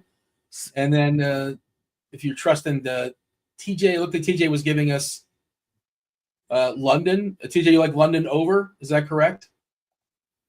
Believe TJ was trying to push us in that direction. He was yeah, just the London over was one I like. Sorry, I was on Splash Sports. I had to double back to StreamYard. I was hoping to get a Tony Pollard touchdown here, but it doesn't have it listed. You would take I rarely bet like the touchdown stuff. You're saying it's more likely than not that Pollard scores today? I do think so, yeah. Okay. Yeah, that seems like kind of an even up proposition to some degree. Is he one of your favorite plays for tournaments? No, which is one of the reasons I like betting on him to score touchdowns. So kind of like a hedge? A little bit. All right. Let me know, TJ. I don't know if we have Neil and Erik in the waiting room. Yeah, they're in. They're here. They're ready when you are. Let's just go ahead and get Tim's slate breaker before we bring in Tim and Erik. No, Tim's right here. So obviously Brock Bowers is a fantastic play. He's chalky. I do like him quite a bit. Somebody who's lower owned that I think that can win somebody tournament would be I think Cooper Kupp is a really fantastic play. All right. I'm trying to think who mine. I want to say Mike Evans, but I feel like that's too popular to say Mike Evans. I said Bowers. I mean, I always do one chalky, one contrarian. That's good. Say a couple. So if one does bad and the other does good, just forget the bad. Exactly. That's touting 101. That's you went to tout school. You know how this goes. Man. I don't know. AJ Brown is just not going to get played because they're supposed to score 30 points, and you can't play AJ Brown because he's not going to catch the ball in the second half. That's what I'm told, because they're going to be up 37-0 after the first quarter and a half. But how do they get there? How do they score those 37 points? It's a weird number of points, by the way. They get a safety, I guess, at some point along the way. It's plausible. Carolina's been playing better, too, for what it's worth, so maybe it won't be a complete shellacking. So there you go. Spending up at the receiver spot, Evans and Brown, kind of sort of somewhat chalky. Let's go ahead and bring on the next team coming in. We have, it's not Tim. Tim's right here. It's Erik and Neil. They're coming in right now.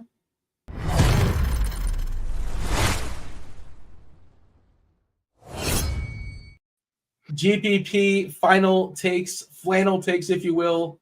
I think that's a flannel. It's a little tricky. Is that flannel purple? It's flannel. Oh, yeah. Purple and black flannel. All right. Shout out Minnesota. Rocking the I guess that's not a coincidence, right? We're wearing purple. It's not an accident. That was no, it's the Vikings are playing Kirk Cousins coming back to Minnesota today. We want that revenge. It's a big day for Vikings fans. Was it ugly when he left? I don't recall, but you would know better than me. I feel like honestly, it wasn't ugly, but I don't know.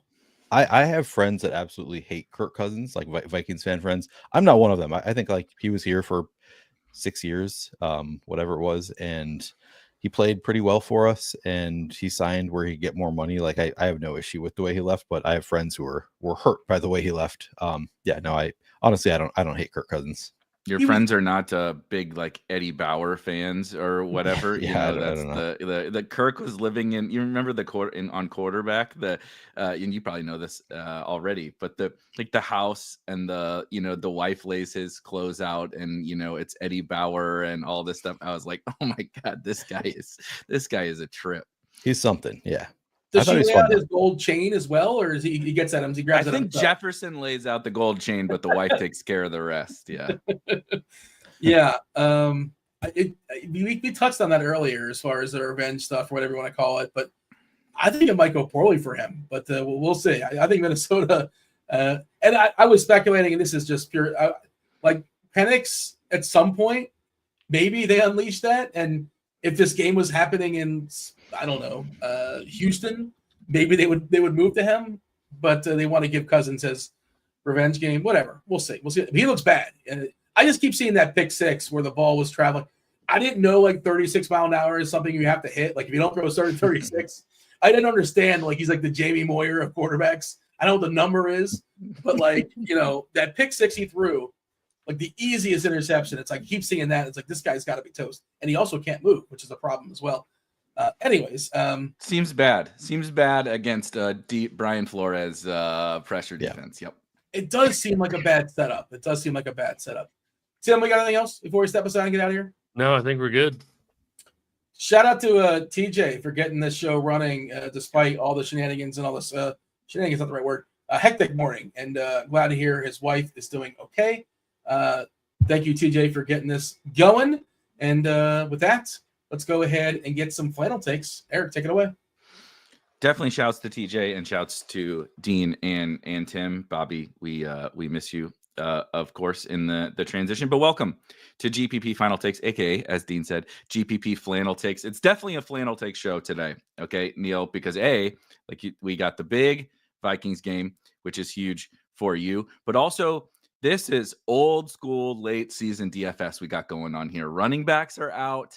Right. We got some decisions to make. We don't have to talk about Jalen Coker, right? We don't got to talk about Keyshawn Butte. We don't got to talk about those guys because we got some really difficult decisions to make. And we'll get into all of that. Of course, if you've never joined us before on the show, we're going to primarily focus on tournaments, the final takes for tournaments.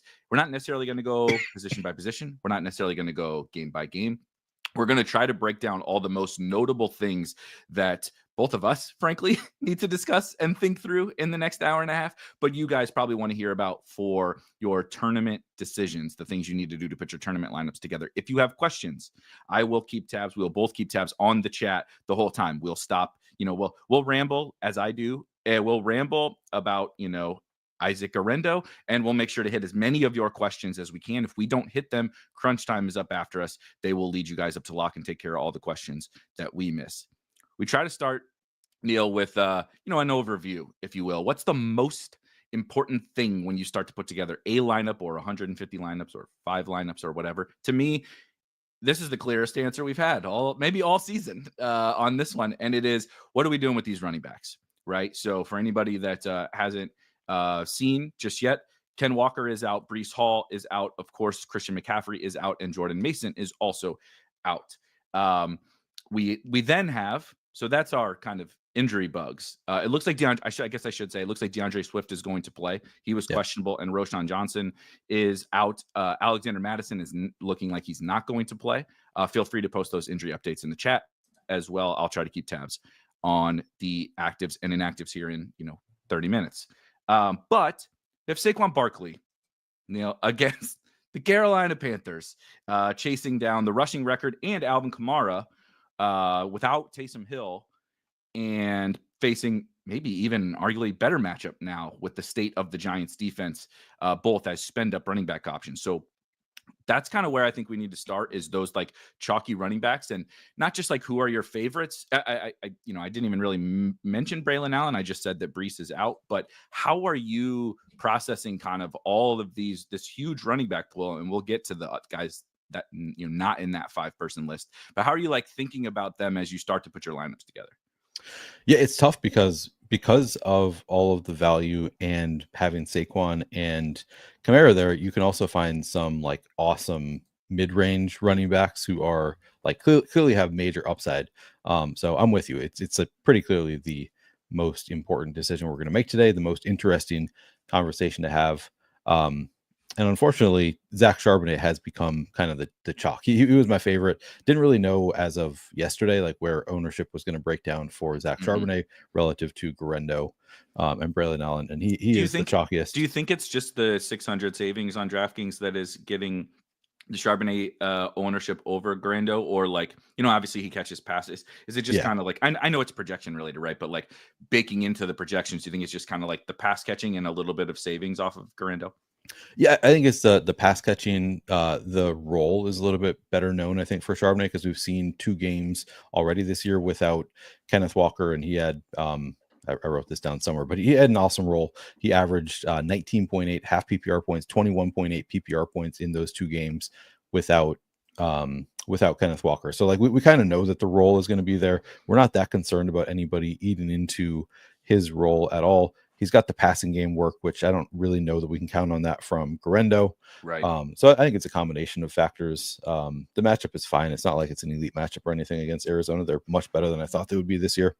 Yeah, I think it's the pass catching and the role being known. Whereas Garendo, it's like we're all assuming, and I think it's the good assumption that he is going to be the lead back but I don't know like to what extent he's playing over Patrick Taylor. Like I think Patrick Taylor was maybe even out for the game where he like kind of took on a bigger role because of injuries. Yeah, Mason got hurt. Right, that was the first Mason shoulder injury. That's when Grando slid, right? When everybody was losing their minds because he slid or whatever. But I'm pretty sure Patrick Taylor was not playing in that game. Yeah. So there's some possibility that this is like a 50-50 split. We don't have Trent Williams in there, so it's not the same situation that we had with Jordan Mason.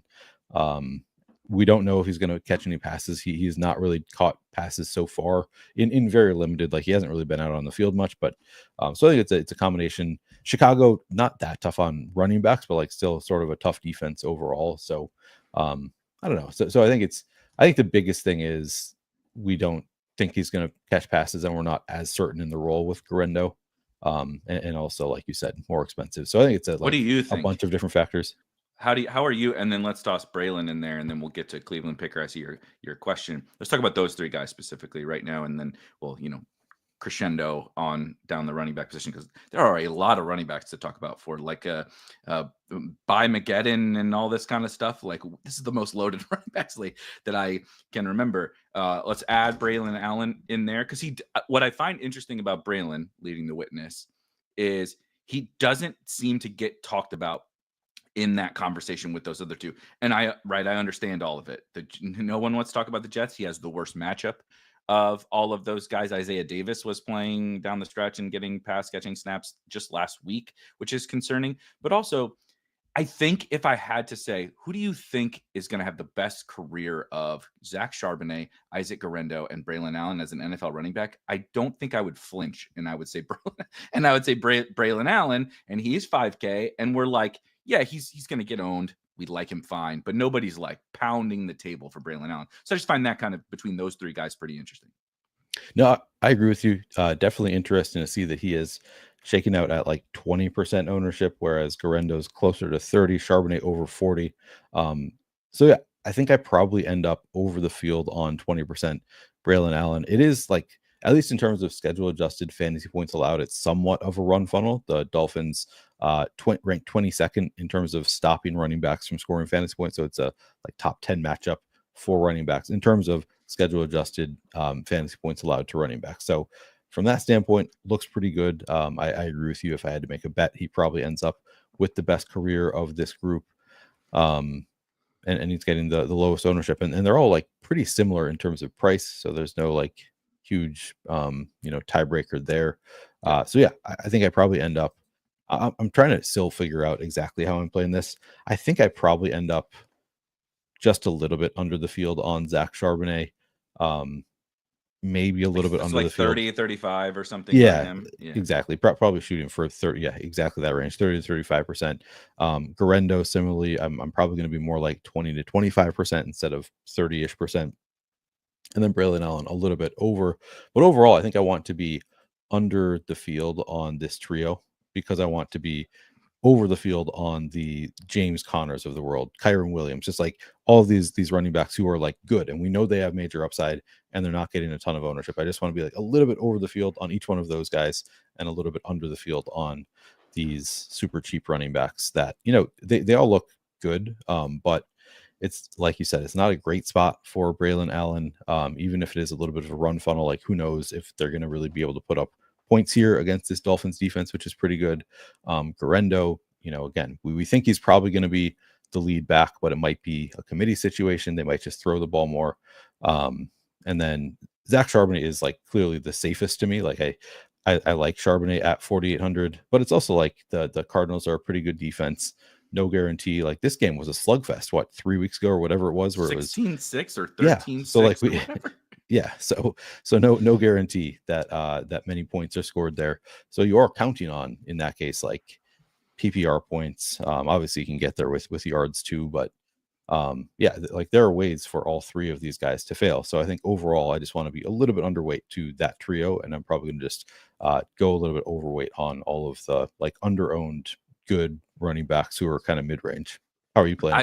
I've been really fiddling around. So part of the issue is some of the things, just like a roster construction perspective, when I want to get to some of the things I really want to get to with my stacks and my wide receivers and my tight end, which of course we'll discuss. I keep being like, you know how it is when you start to hand build. I like to hand build my particularly my main teams, typically all my teams, but I'll run optos, whatever. I'm hand building and I'm like, well, I theoretically would love to do Najee and Pollard and Connor over these guys. But then every time I'm like, well, I really like Caleb stacks today as an example. And I'm like, every time I'm like, okay, let's plug Caleb and DJ Moore in and let's do this, like, oh, Trey McBride sounds fun, right? Trey McBride would be really nice to have in this team and not play freaking Chig Okonkwo or whatever. Like, it would be nice to do this. And I'm like, dang, I need $1,000, you're like, okay, come on down, Sharbs, or come on down, Grendo. So, I found it to be more of a roster construction issue for me, which is a me problem, right? I could do the Aiden O'Connell thing. I could do the Will Levis thing, but also that's what other people are doing. They're using the combination of the cheap running backs and a cheap stack, a Levis, Ridley, and O'Connell, Jacoby Myers, maybe with Brock Bowers too, to get like, okay, the question I was going to bring up that was also asked in the chat. Okay, I want to dump one of these running backs because I would like to play Saquon Barkley, the guy who, probably has the highest ceiling on the entire slate in arguably the best matchup on the slate, chasing down the single season rushing record, right? Interestingly, I don't think Saquon cares about the single season rushing record. He just wants to win some games because he hasn't done that very much in his life, in his NFL career, I guess I should say. But, what are we doing if we want to, dump a running back or two to get Saquon and Alvin Kamara, who again is without Taysom Hill? They are technically not eliminated. So the Saints are not, they're not like, look, I'm hoping for, Kendre Miller, please somehow find the end zone for my best ball bags. But they're going to load Kamara up, I think. And as bad as the Panthers run defense is, dude, the Giants right now, it's a tough scene. Dexter Lawrence out. Bobby Okereke also got ruled out yesterday. Their inside linebacker. They couldn't stop anybody with those two guys. And those are their best two run stoppers on the whole team. So what if we want Barkley or we want Kamara? Now what do we do, right? How are you prioritizing those two guys? And then where are we? Are you dumping Sharbs first? Are you dumping Garendo first? Or how are you thinking about that? Unfortunately, I think I'm playing it kind of the same way the field is. Like the easiest, if I were handled, the easiest to dump is probably Braylon Allen for me, followed by Garendo, and then like Charbonnet is just kind of hard to get away from because of the pass catching, because he's the cheapest, because we know he's going to have a great workload. So yeah, I think if I had to prioritize them, it would be Charbonnet first, Garendo second, I think, and then Braylon Allen third. The second two are more of a toss-up. I think Charbonnet is just clearly the best of the trio. So he would be the toughest to get away from. That is the nice thing about being an optimizer bro, a 150 bro, is I don't have to make those tough, because I would be in the same boat. If I'm trying to hand build, like, how do you get away from these guys? And then like, okay, I can majorly upgrade at wide receiver by playing one of these very good running backs in a very good situation. So it's easier to get away from when you are using an optimizer, and you can just be like, all right, I want to have about this percentage of this guy and this guy, and you adjust until you get those numbers. Do it for me, Grok. Yeah. Do it for me. Yeah, exactly. Yeah, so I get where you're coming from as a hand builder. But yeah, if I were hand building, it would be Charbonnet would be my priority, because I think he has both the highest floor and the highest ceiling, most likely. So yeah, I think so too. I just, like you said, the locked in. So as that last guy in, I how I'm thinking about it, at least on this slate, is, yeah, of course we all want to shoot for the moon and we want to win the tournaments, but how I'm prioritizing, right? Like, let's say I'm going to put together a team with Saquon and Alvin Kamara, and I'm like, all right, I'm going to play one of these other cheap running backs as my third guy in. Right? We'll get to what do you have to do to make that happen? It's disgusting, but that's what I'm going to do. I've decided, right? We're going to come on down. Don't think I forgot about Parker Washington. Come on down, Parker Washington. We're going to save some money at receiver, right? I like whoever as a cheap wide receiver. We're going to chase the Nick Westbrook Akine. He's going to score 2 more touchdowns again today, right? I'm going to do that. So Sharbs is just like don't screw this up, man. Because the other things I did in my lineup were the things that could screw this all up.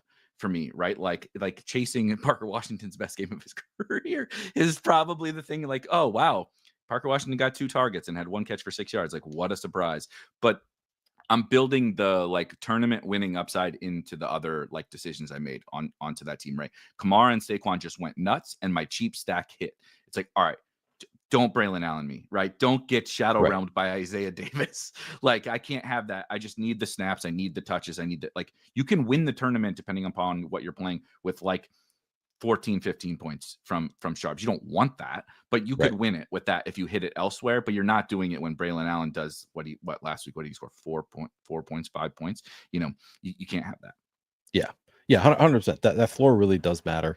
And you know, depending on the lineup, like if you're going off the board elsewhere and Braylon Allen ends up outscoring Charbonnet because he has 16 to Charbonnet's 14, like that doesn't kill your lineup. Whereas if Charbonnet has 14 and Braylon Allen has 2, like that does tank your lineup. So I think just going with the safer Charbonnet, generally going to be like most of my lineups, I'm going to be playing Charbonnet there instead of the other 2. As far as the I think you asked Saquon versus Kamara, and that's a tough one. I think ultimately I'm going to have more of Kamara just because of the price savings, nice matchup, the role, just everything looks so great for Kamara. Obviously, the same can be said of Saquon Barkley. I think there's more unknowns there with Saquon.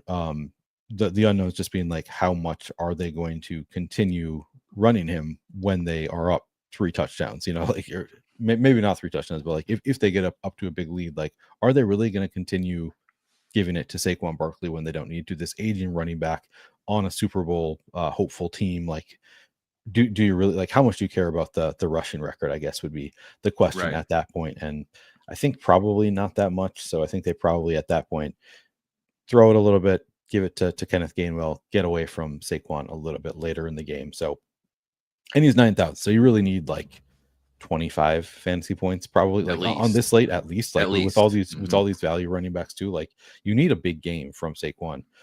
If you were not playing the Panthers, it would be like, okay, this is an easy fade with all these other, but it's like, but he's also Saquon playing the Panthers, like he's gonna put up 200 yards if he wants to. So but yeah, I think that there's enough questions around Saquon, whereas the Saints, like they just need to win, and Kamara is their best way to win. So I think fewer questions around Kamara. As much as I'm with you, I want it to be Kendra Miller. I want Kendra Miller to be a thing. It's his first game back. So I'm not expecting much from Kendra Miller. I was surprised. I went on pick 6 this morning or last night, and his like over under was like 28.5 or something like that, which seemed pretty high. Like they're anticipating a big workload for Kendra Miller. And I nearly was frustrated because I wanted I wanted to get, you know, like 17.5 yards or whatever. Yeah. And like, as crazy as it is, as bad as this Saints team is, like they could just be running the ball in this. I mean, they might run the ball the whole game given the Giants defense, but with Drew Lock, right, and a banged up Malik Neighbors, and the Giants are a mess, they could just be running the ball. And I was like, okay, you know, we'll get a few Kendra touch it. Like he's going to touch the ball, but like if I had to project him, I'm projecting him for like over under 6.5 or something like that. You know, it's nothing notable. But right down the stretch, but like you said, the market's hip to it too. The market is even more bullish on Kendra Miller than I am, which is very difficult. Which is a very difficult task. I don't want to keep beating that dead horse. I cannot shake this Giants defense right now. I know Carolina is really, really bad, and the Eagles' offense is much better than the Saints, and Saquon's much better than Kamara. But like, if I'm thinking through a ceiling and a floor and and my expectations and all that kind of stuff, they are no different, honestly, between Alvin Kamara and Saquon Barkley. And so the $1,000 savings, when theoretically the Giants can push back a little bit more, you know, Alvin Kamara is also pushing for shout out Lord Reeves. He's never had a 1,000-yard rushing season. Isn't that crazy? That is crazy. Alvin Kamara has never had a 1,000-yard rushing season. They signed him to an extension. Supposedly, all the Saints fans that I know are saying that they want him to be, you know, a lifelong Saint. They're turning him into. I'm quite familiar with this as a former St. Louis Rams fan. We loved winning 5 games, but goddamn, Steven Jackson was going to be on the team every year. Okay, 1,000 yards. But Kamara is that. I think they're going to load him up personally. So Why are you talking about Kendrick Miller? We're talking about Kendrick Miller just because he's back. Akeem, or hopefully I said your name right. In relation to Alvin Kamara, to be clear, not because we're playing Kendrick Miller. We're not playing Kendrick Miller. Not with the latest news. I think like on Wednesday when we didn't have Sharbs and all this kind of stuff, it was like, okay, maybe let's gal brain something, but we're not discussing that. We're just discussing what could take away from Kamara and what could take away from Saquon. And I think there's just a little bit more in that area for Saquon. So also not playing Kenny Gainwell, to be clear, but I think those guys could siphon away enough in the second half. Let's talk about these other running backs, though. Let's hit a couple questions quickly. Max profits, just the last one. I assume Juwan Jennings versus Keenan Allen. That's a good question. Both in the same game, both in the afternoon. Maybe you're doing a little swappy, depending upon how the early games go. Who do you prefer between Juwan and Keenan? Probably Juwan. I mean, he just projects better. Obviously depends on the rest of your lineup, but just in a vacuum, I have a slight preference for Juwan Jennings. How about you? I think I like Keenan, but we'll get to the stacks and the Bears. I really, really like the Bears. Today, I think the Niners are en route to they're circling the drain, essentially. The Niners are, and the Bears have already kind of went in the drain and they're crawling their way. The new coach and the new OC and everybody, the Bears are crawling their way out, and they're going to pass each other, going out of the sewer and into the sewer. So that's kind of my my take. Let's see. There was a good question. Did we say Braylon is the first like cheap running back we're giving up for Saquon or Kamara? We both agreed on for that me, one, I think, right? Yeah, I agree. And then Sharbs is the keeper, basically. Work our way down the list. Robbie says, tell San Fran to use Banana Kanda, which is great, but they did sign Izzy Abanikanda off of the Jets practice squad. I do think he'll be the third man up behind Patrick Taylor, but I think it all just speaks to, as the Niners circle the drain with no offensive line, Guerendo is definitely going to get the majority of the work. But how does that shake out? I genuinely have no idea. He could get 11 carries or he could get 25 carries, and I really wouldn't be surprised. Either way. Eric asks, Neil, do you paint your face when you watch Vikings games? Have you ever painted your face for a sporting event or a Vikings game? I don't believe I've ever painted my face. No, I'm very much not a laundry bro. Like, I'm a Vikings fan. Clearly, I've got the hat, but like, I don't have a jersey. Like, I prefer to watch from my couch. I don't like going to games. I occasionally like going to games, but no, I'm not. I care more about my fantasy teams. If I'm being totally honest, I'm sort of cheering for Kirk Cousins to put up a lot of fantasy points today because I'm relying on him on one of my eliminator teams. So yeah, I'm not the biggest laundry bro. Ooh, that's a pain. It's not great. Yeah. Eliminator sweat. Yeah. Yeah. That is funny. Speaking of, shouts to Tim Buell with Dean before us. I don't know if you listened in at all. I wanted to catch up. I was walking the dogs, and instead of like checking projected ownership on my phone and stuff, I'm gonna listen to these guys. They'll catch me up on the ownership stuff. And Tim said even when he was a child, he did not root for any sports team. He wasn't a fan. I'm like, that is like the thing that we all do now as like, gamblers and DFS players and stuff. We remove the laundry and we just root for teams in our bank accounts. But like when you're like 8, you didn't root for how do you not? Yeah. I was so like, my emotions, my day was made or broken by mostly the Bulls, but like I was a Chicago Bulls fan. Now I'm a huge Timberwolves fan, by the way. I have reverted back to the home team. But no, at the time it was turning around for the Timberwolves. Yeah. Oh yeah. Yeah. No, I mean, I to be clear, like 2013 is when I started becoming a fan again in the bad days of the Timberwolves. I'm not. When did KG leave? Again. What was the year? So he came back in so he was in Boston when I became a Timberwolves fan, came back for like a season and a half in 2015 or so. But he initially left 2008, 2009. Yeah, KG was my like co-favorite players with Vince Carter. So Vince Carter was my, so that's I have a Griffey shirt on, and I mean I named one of my dogs Griffey for Christ's sake. Like Ken Griffey Jr. as someone from St. Louis. That was Vince Carter. Vince Carter turned me into both my favorite player and least favorite player at various times in my life. I'm wearing I'm like somewhat of a North Carolina basketball fan because people are always like, oh, you like Jordan? And I'm like, well, I did like Jordan, but it was Vince Carter. Vince Carter like changed my life as a young kid fan. So anyway, Not relevant, but I was just like, I was disgusted by Tim when I feel bad for him. Like, what kind I of know, so childhood did this sad. guy have? You didn't get to the joys. I remember all these guys, right? Jordan and Penny and Shaq and Griffey and all these guys, and he was just like sweating out his. What are you even like doing watching? If you don't care about the team and you don't have fantasy sports at that age, I don't know. Oh gosh. All right, so let's get to some perfect segue. You guys brought up some of the exact guys that anyone know what Scottie Pippen is up to these days.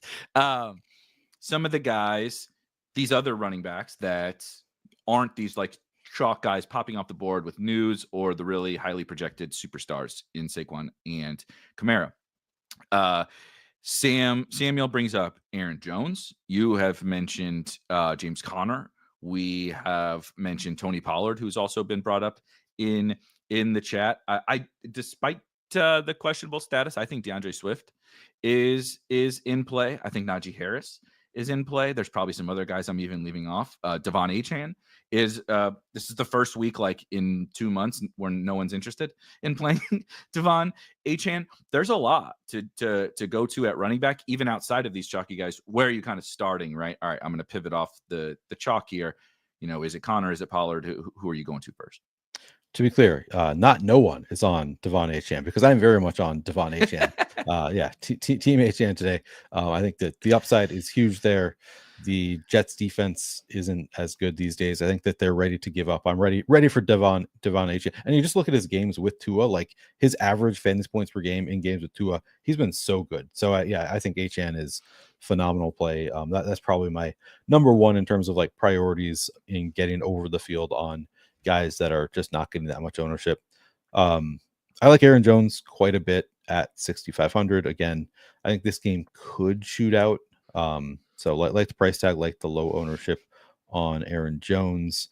James Conner, as you mentioned, it's a nice matchup with Seattle. Didn't go well again a few weeks ago, but at low ownership, 6,700, I think James Conner looks really good.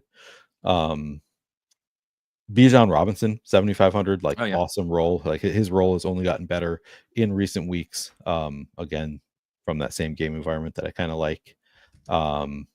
Pollard, man, he's only 6,400.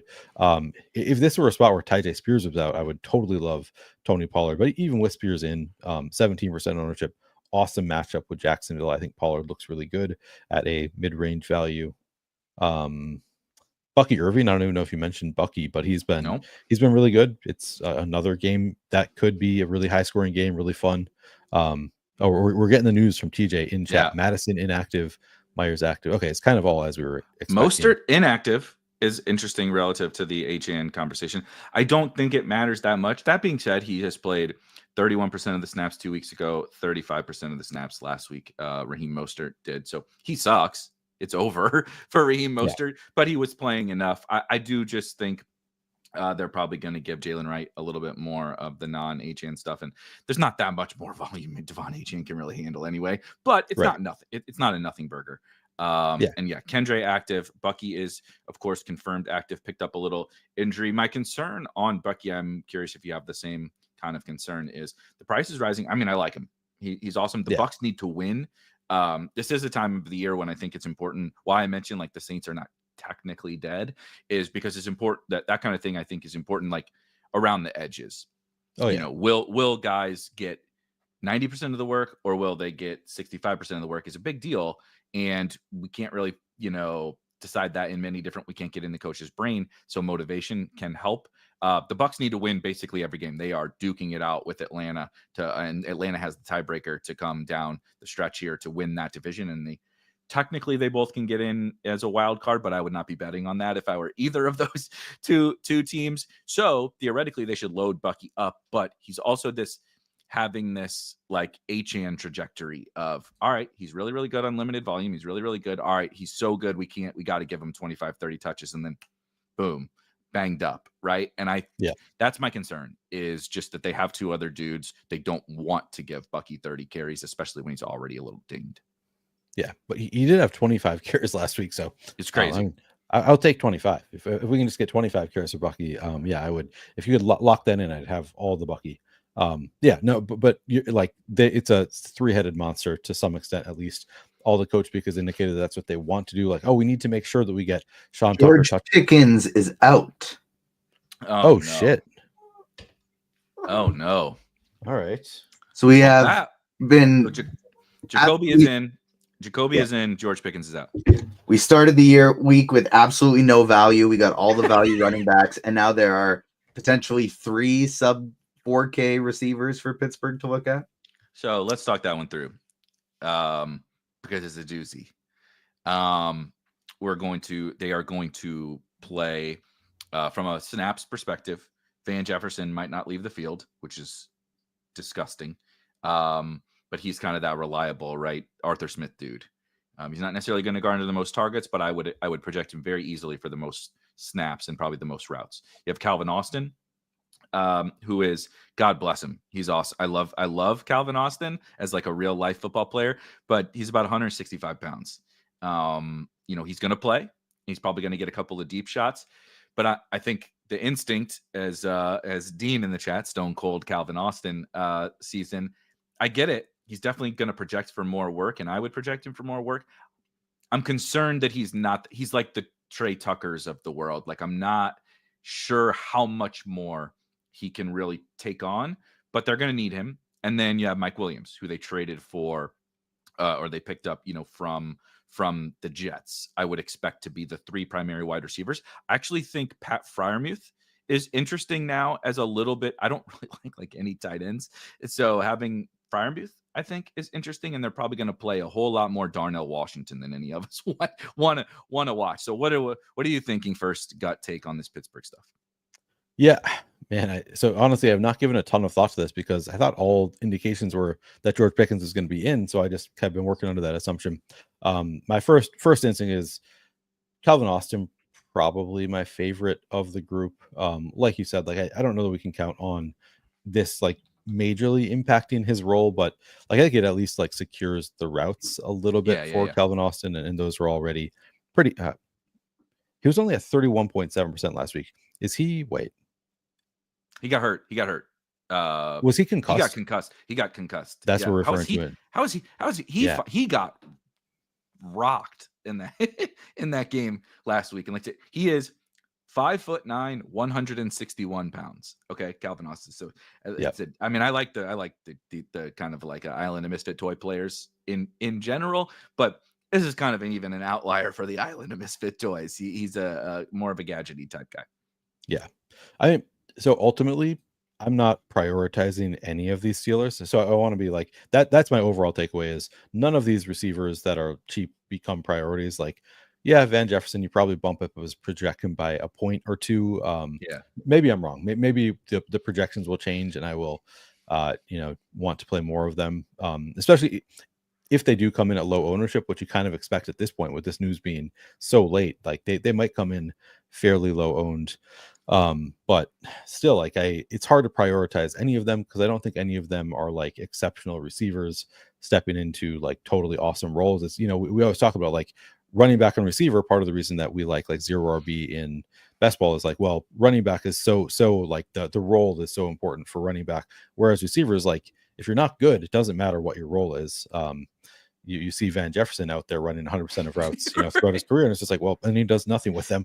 So it's very possible. Justin Watson could run a million routes with Patrick Mahomes, and it does not matter.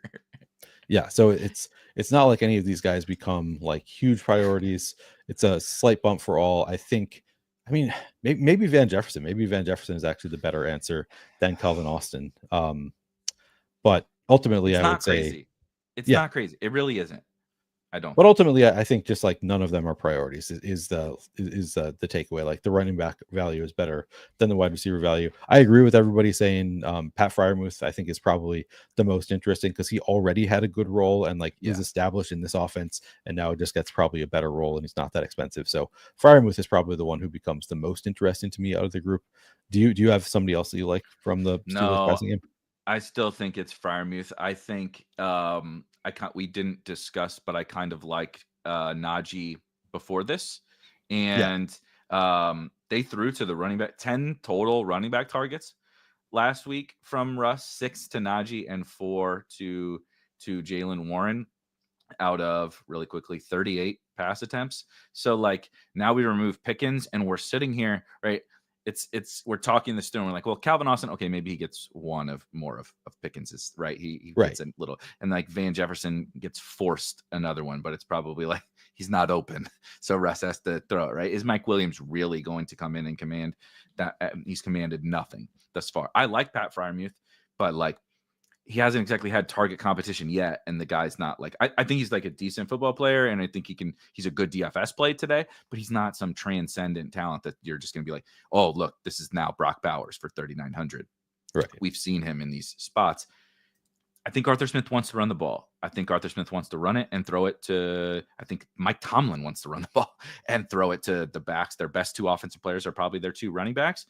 And I think that's probably what they lean on is Najee. So I think it just makes me like Najee a little bit more. I will say we don't typically discuss a lot of defense stuff. I think the removal of George Pickens does make me feel a little punting it off with Cleveland, especially on DraftKings at 2,400. I think that's just too cheap for how good they are as a defense. I know they haven't shown it. That's just me talking, but the talent level, and now you take away George Pickens. Russ has been good, but he'll take sacks. He'll take some risks. I kind of like the Cleveland defense, but then I would say Najee and Freiermuth are the two guys gut take that I like more. Yep, I agree with that. I do want to just correct myself a little bit. Just looking through the numbers, Calvin Austin, I don't think the route participation is necessarily affected. The target share might be affected because he's been running primarily from the slot, whereas Pickens has been running primarily outside. So I think from a like route perspective, it would be more Van Jefferson and or Mike Williams. Mike Williams, what is the price tag there? Like he if he does run 70% of routes, he might become 38. Kind of interesting. So 3,800 on DraftKings. Yeah. Mike Williams 3,800, Calvin Austin 3,300, Van Jefferson 3,200. That's hilarious. So yeah, nobody above 3,800 on DraftKings. I'll look up FanDuel. Yeah, I think just looking at the price tag, I think Mike Williams becomes playable. Like he would have been totally unplayable prior to this. 29% route participation last week for Mike Williams, but I think I don't know if maybe I'm wrong. Maybe this is no longer true, but like in my mind, he's probably the best of this group. At least like he and Van Jefferson. Career, career wise, I don't know if it's still true. Like he looked pretty bad this year on the Jets, but like I still like I want it to be true. He's the one who I think stands to gain the most, but I think just still becomes to the level of playable, especially if he's going to be like completely unknown. I think he's a fine play at like zero ownership. Van Jefferson probably a step behind just because, and this is similar to what we've talked about with MVS the other week, where it's like, well, his whole career, like he's run the routes, he just has never been able to do anything. And of course, MVS is suddenly doing stuff. So it could happen, I guess, for Van Jefferson, but I think probably Mike Williams would be my preferred bet there. Yeah, I think that's fair. You want to really shoot the moon. I think Mike Williams could be the guy that just steps in and plays, kind of the George Pickens role. He's not George Pickens, but which one of these guys could fill that, play all the outside wide receiver snaps, run down the field and try to catch a few moon balls from Russell Wilson? I really think it's Mike Williams. Yeah, Mr. Nasty says, watch Calvin Austin's 40-yard dash at the combine. He is so you don't gotta listen. I love these kind of dudes. I'm a nerd who loves bad football players, as you guys have heard for 14 weeks here on this show. Calvin Austin did not come into college playing football. He was a track star, like a big time track star. And that once he got to Memphis, they were like, "You're real fast, dude. Would you like to come, play wide receiver a little bit?" And then he became an all conference wide receiver at Memphis. He's very, very, very fast. He's a fun like real life football player. It's just, does that translate to 20 DK points today? I don't know. I don't know. He's gonna have to catch a long touchdown. Just quickly, some good questions. We'll get to more of the stacks here in just a second, but this game was interesting. It has Jameis on one side and no Cedric Tillman, which makes Judy and Elijah Moore and David Njoku look better. And then you had Russ with Pickens, right? Maybe Freiermuth. Does this make you more likely to stack because we have the value, maybe stack this game? Or does it make you less because we just removed, kind of the best player from the Steelers offense? I think less overall. Like I was okay playing Pickens as the bring back on Brown stack. Now it's like I'm not super enthusiastic about any of these Steelers pass catchers. I think that they're all fine, but none of them are like awesome. So yeah, I think it's a little bit more likely that the Steelers are going to struggle to move the ball to score at all. So a little bit less likely, I think, that the Browns get there. How about you? Yeah, that's how I feel too. I was already wanting to fade the mega Jameis game, the Jameis game of all Jameis games, 60 pass attempts, 2 pick sixes, some big plays, and a great quote afterwards. We got the full that was the full Jameis last week, and I think 60 pass attempts or whatever is inflating some. Now Judy looked great, right? A lot they looked good and everything. David Njoku is becoming a little concerning. He's a glorified fullback in the passing game, which is frustrating. The targets are there, but it is literally nothing but checkdowns. So I'm just a little. I was considering this game as a game stack for my main team because it's not getting a ton of ownership. Now I think you just get a little more ownership, particularly on these Steelers. No one's gonna be Charbonnet, but right, we're gonna get some Calvin Austin ownership. We're gonna get some Mike Williams ownership and Freiermuth. So I'd just rather go somewhere else, I think, for me in a main a single entry team. Some more questions, and then we'll start to hit some of these quarterbacks and stacks that we like. JB Yankees asks, is Achane too expensive? No. Make sure listen to Neil broke down Devon Achane, and Raheem Mostert is also out, and Achane is one of Neil's favorite tournament running backs. Yeah. I think he's a phenomenal tournament play. Where does Freiermuth rank amongst tight ends now? We'll discuss tight ends, but where do you think you would put him amongst your as you look? Trey McBride's actually my favorite tournament tight end, even over Bowers, but those guys are a 1A, 1B. It's just Bowers is a lot higher owned than Trey McBride is. So I really, really like Trey McBride, but I don't think it's crazy if I were to say Freiermuth is my third favorite tight end on the slate now behind the big two. There was nobody jumping out after those top two expensive guys. So Freiermuth could fill that gap, I think, for me. What do you think? Still a little bit lower than that for me. It moves him into my top 8 tight ends maybe, but I still like Brock Bowers is just awesome on this slate. Gonna be pretty highly owned, but it's kind of tough to argue with Brock Bowers. He's gonna have all the targets. Great matchup for Brock Bowers. And I also love Trey McBride. So I think those two are my pretty clear top 2. But then behind those two, Njoku still just 5,100. I've been sort of waiting for Njoku to become a top target for Jameis, and finally he's becoming Jameis's. I mean, Judy might be still the top target, but at least number 2 there.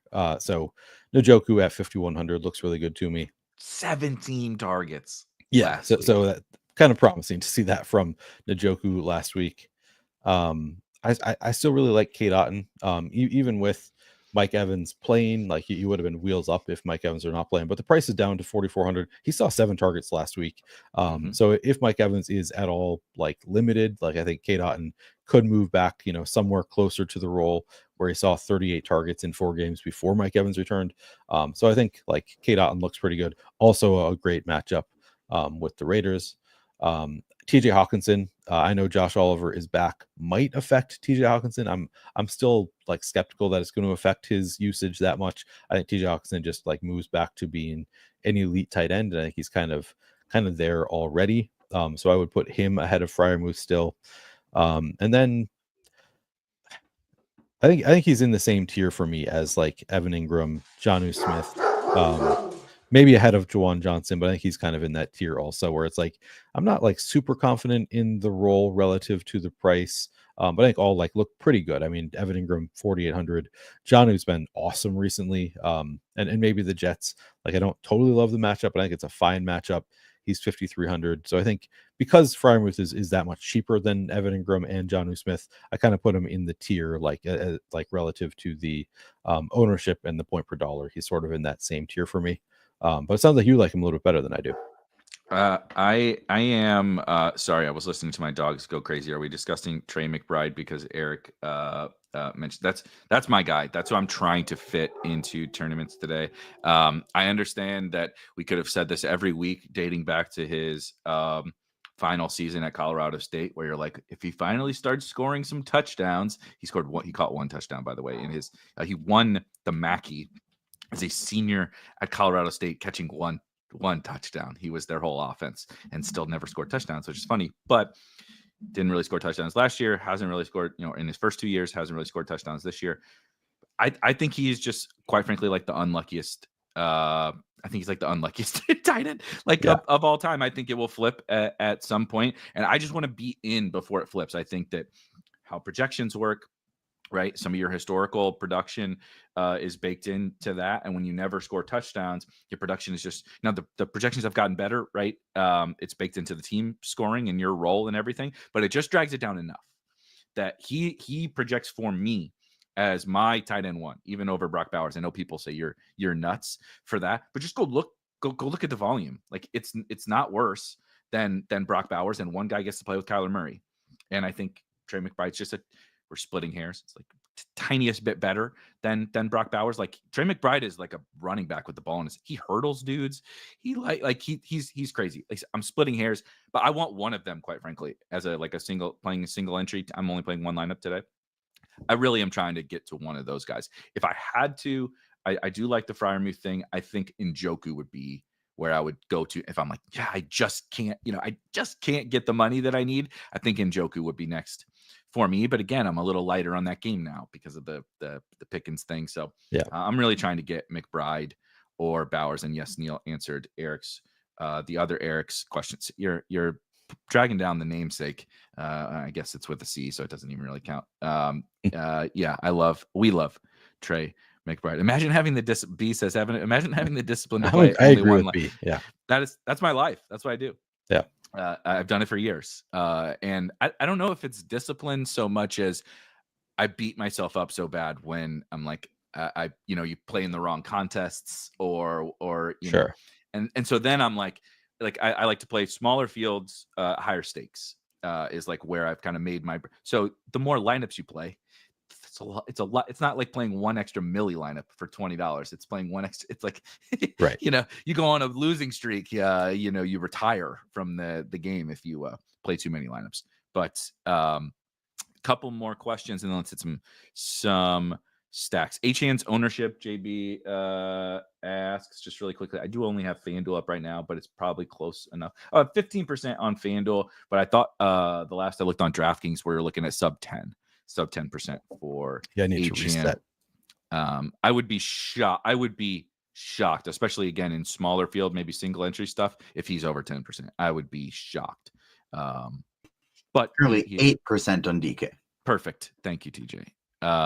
Shannon says, did Tomlin bench Pickens? He already told him to grow up in the media. That my guess is that's a weekly occurrence, telling George Pickens to grow up. He does need to grow up. It's fair. I don't. Maybe he did finally bench him, but I think it's the hamstring, right? He got hurt in practice. Yeah. This week. Danny asks, Neighbors or Pacheco? Speaking of FanDuel, let's quickly cover Kansas City and the Chargers as he asks about Pacheco, because I don't think there's that much to cover. But Neighbors, I just want to point out for everybody, is active, but is supposedly, like, it doesn't sound awesome. They're not sure if he's going to play a full allotment of snaps. I believe the expectation is that he's going to be limited or something like that was the quote, which has me a little squeamish. I mean, I was already squeamish about the Giants. And then Isaiah Pacheco, what do you think about him coming back? Like, hasn't really totally taken everything over yet, but in terms of him versus Neighbors, could be interesting. Yeah, I mean, my actual response is, do you have to play one of them? Please, someone else. Yeah, like they're pretty different in terms of pricing there. Pacheco 6,700, Neighbors 8,300, and like that's not a comment on their talent. Just like Pacheco, as of last week, still splitting carries with Kareem Hunt. I think that's probably still going to be the case going forward. He's been better than Kareem Hunt, like in terms of yards per carry and stuff, but it's kind of just a gross committee there. They're still using some IGP right a bit. They gave Carson Steele a couple carries last week, so I just don't think that Pacheco has the role that I want to be playing him yet. I think he's playable at 6,700.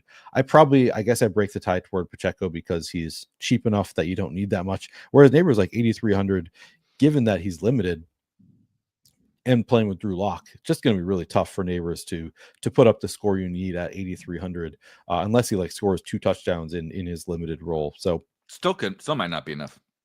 Still might not be enough. Yeah. So I guess Pacheco if you have to play one of them, but I would rather go somewhere else. I mean, Kyron Williams only 100 more, excuse me, than Neighbors. I'm losing my voice here. Bucky Irving 7,700, James Conner 7,600. Just there's a million players that I'd rather play than either of those two. That's how I feel. I just find somebody else. If it was a season long question, I apologize. I think I'd probably play Malik Neighbors in season long if it's PPR and just pray to God and just pray. Yep. Let's talk some of those stacks though. Hopefully that was enough time on running backs, but also we hit some tight ends and we've hit some of our stacks and stuff along the way. And we frankly don't often give enough to the tight ends. George Kittle would be disappointed, but I think we covered it pretty good this week. And I don't have a ton of like stacks. I mean, I have several I'm like interested in, but I don't think there's like a ton of like exciting games, quite frankly. So there's not like a bunch of game stacks I really love, but where are you starting? Right. All right. This is my favorite, quarterback, wide receiver stack or game stack to put together on this slate. Yeah, so I think I've talked myself into flipping the TJ just named it, Las Vegas, Tampa Bay. Most people want to go through AOC. I'd rather go through Baker Mayfield, just like I like it. Flip the script a little bit, Baker Mayfield with Mike Evans, and then pick either Sterling Shepard or Kate Otten. I think I'd be inclined to start with Baker Mayfield, Mike Evans, Sterling Shepard, Brock Bowers, I think is my preference there. And then maybe you can even include Jacoby Myers if you want to. But to me, that's my favorite game stack. How about you? It's up there for me. I think my favorite is Chicago and San Fran. Just a little bit less ownership. I'm pretty excited about excited is the wrong word. I never know the right words to use when I'm like kind of hopeful, but also absolutely terrified. And that's the Caleb Williams experience. But with the coaching changes, with the new offensive coordinator, with no Roshan Johnson and DeAndre Swift banged up, against this San Francisco defense without Nick Bosa has been since the loss of Nick Bosa. I'm apologize whoever posted this on social media for not citing you, but the 31st in EPA allowed per play on defense, San Francisco without Bosa. Bosa is, like I said, they are circling the drain, in my opinion, San Francisco is, and they don't really have outs to getting out of there. Like they could beat the Bears today. I'm not saying they can't beat the Bears today, but I'm saying that in terms of the defense getting better, the injuries have just piled up, man. And then you have Trent Williams. Unfortunately, Trent Williams thing is not an injury, just a really, really, really sad story for Trent. But just a lot of their best players are out, right? I mean, geez, man, one team can only take so much. And so I have like 2, maybe 3 guys I know Caleb's going to throw the ball to, and they're reasonably priced. They just had a really good game against Detroit. Caleb's running like a madman, like at least 33 yards rushing over the course of the last 3 games. Don't watch, okay? I'm legit going to the SLU basketball game to not watch my Caleb stack later. But like, it's Keenan looks good, and DJ Moore is still a bad man.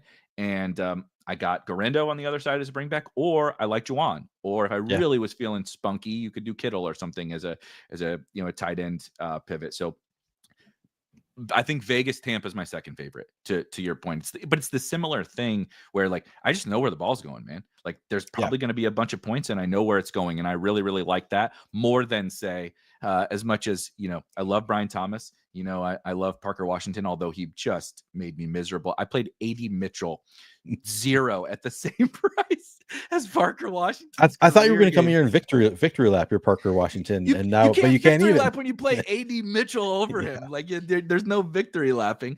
I do like Parker Washington, but again, like dude, we're still talking about Mac Jones against Will Levis. Neither of these teams are going to feel the pressure to like really sling it around, which is what happened last week. Why we got a little more juice from both teams is because the Texans forced the Jags to throw and Washington beat the living out of Tennessee. So I just like Vegas and Tampa and Chicago and San Fran a little bit more than kind of these crappy games that project well. I'm with you. The other game that I will say is, and this is maybe like semi-narrative based. But again, I mentioned early on the Atlanta-Minnesota game here in a dome. I think that this could be a game where like they're showing off a little bit, like the Vikings want to show off their new quarterback in Sam Darnold, and then Kirk Cousins wants to, like remember me. So I think there's some like, and you don't even need any narrative. Like you can just like get rid of the narrative. Like if you think Kirk Cousins just like maybe reverts back to being a better version of himself from earlier in the year, this is just two pretty good, potentially pretty good offense. Like a lot of talent on both of these offenses, and it's in a dome, so I think that this is one that we could see a high scoring game. Obviously there's kind of a wide range of outcomes, but I'm actually playing some Kirk Cousins stacks, I think, just because he is cheap enough that I'm willing to take a few shots there. But like primarily, I think through Sam Darnold, and I love Jefferson in this game. I think Drake London is cheap enough that I'm pretty intrigued there. Darnell Mooney is pretty cheap and looks pretty intriguing. There, Jordan Addison, TJ Hawkinson. I haven't even mentioned Kyle Pitts, who I don't know that I need to. I don't think I'm playing him, but there's a lot of players that I like on both teams. He will get mentioned in the post-game press conference when, again, someone asks him, like, don't you think you'd want to get the ball a little bit more to Kyle Pitts? And they have to answer the questions of, like, well, we're just doing whatever. And it's probably going to go very poor. This is my, like, biggest actual game take. Like, this is so one-sided to me. Like, I can't see an angle to where Atlanta has an edge in this game, really. Like, I just think Kirk is cooked. They're going to throw a bunch because you have to. When you're giving up points against Minnesota, they're not going to let Bijan eat. I don't think that's another. I don't really I prefer Achane and all these other guys to Bijan. I just don't see the upside today necessarily for him. London is so tough because I know I'm going to get the targets, but like the targets haven't led to anything all year. They're not really like super high upside targets. It's a lot of Kirk just getting the ball out and feeding him, a bunch of slants and hitches and stuff. So I'm really, really torn on this game because I love Minnesota. I think Minnesota's going to put up a big number. I think they're going to win. I think even setting aside the narrative stuff, I like them. It's just like, can Mooney or London or Pitts or somebody get there on the other side? Sure, they can.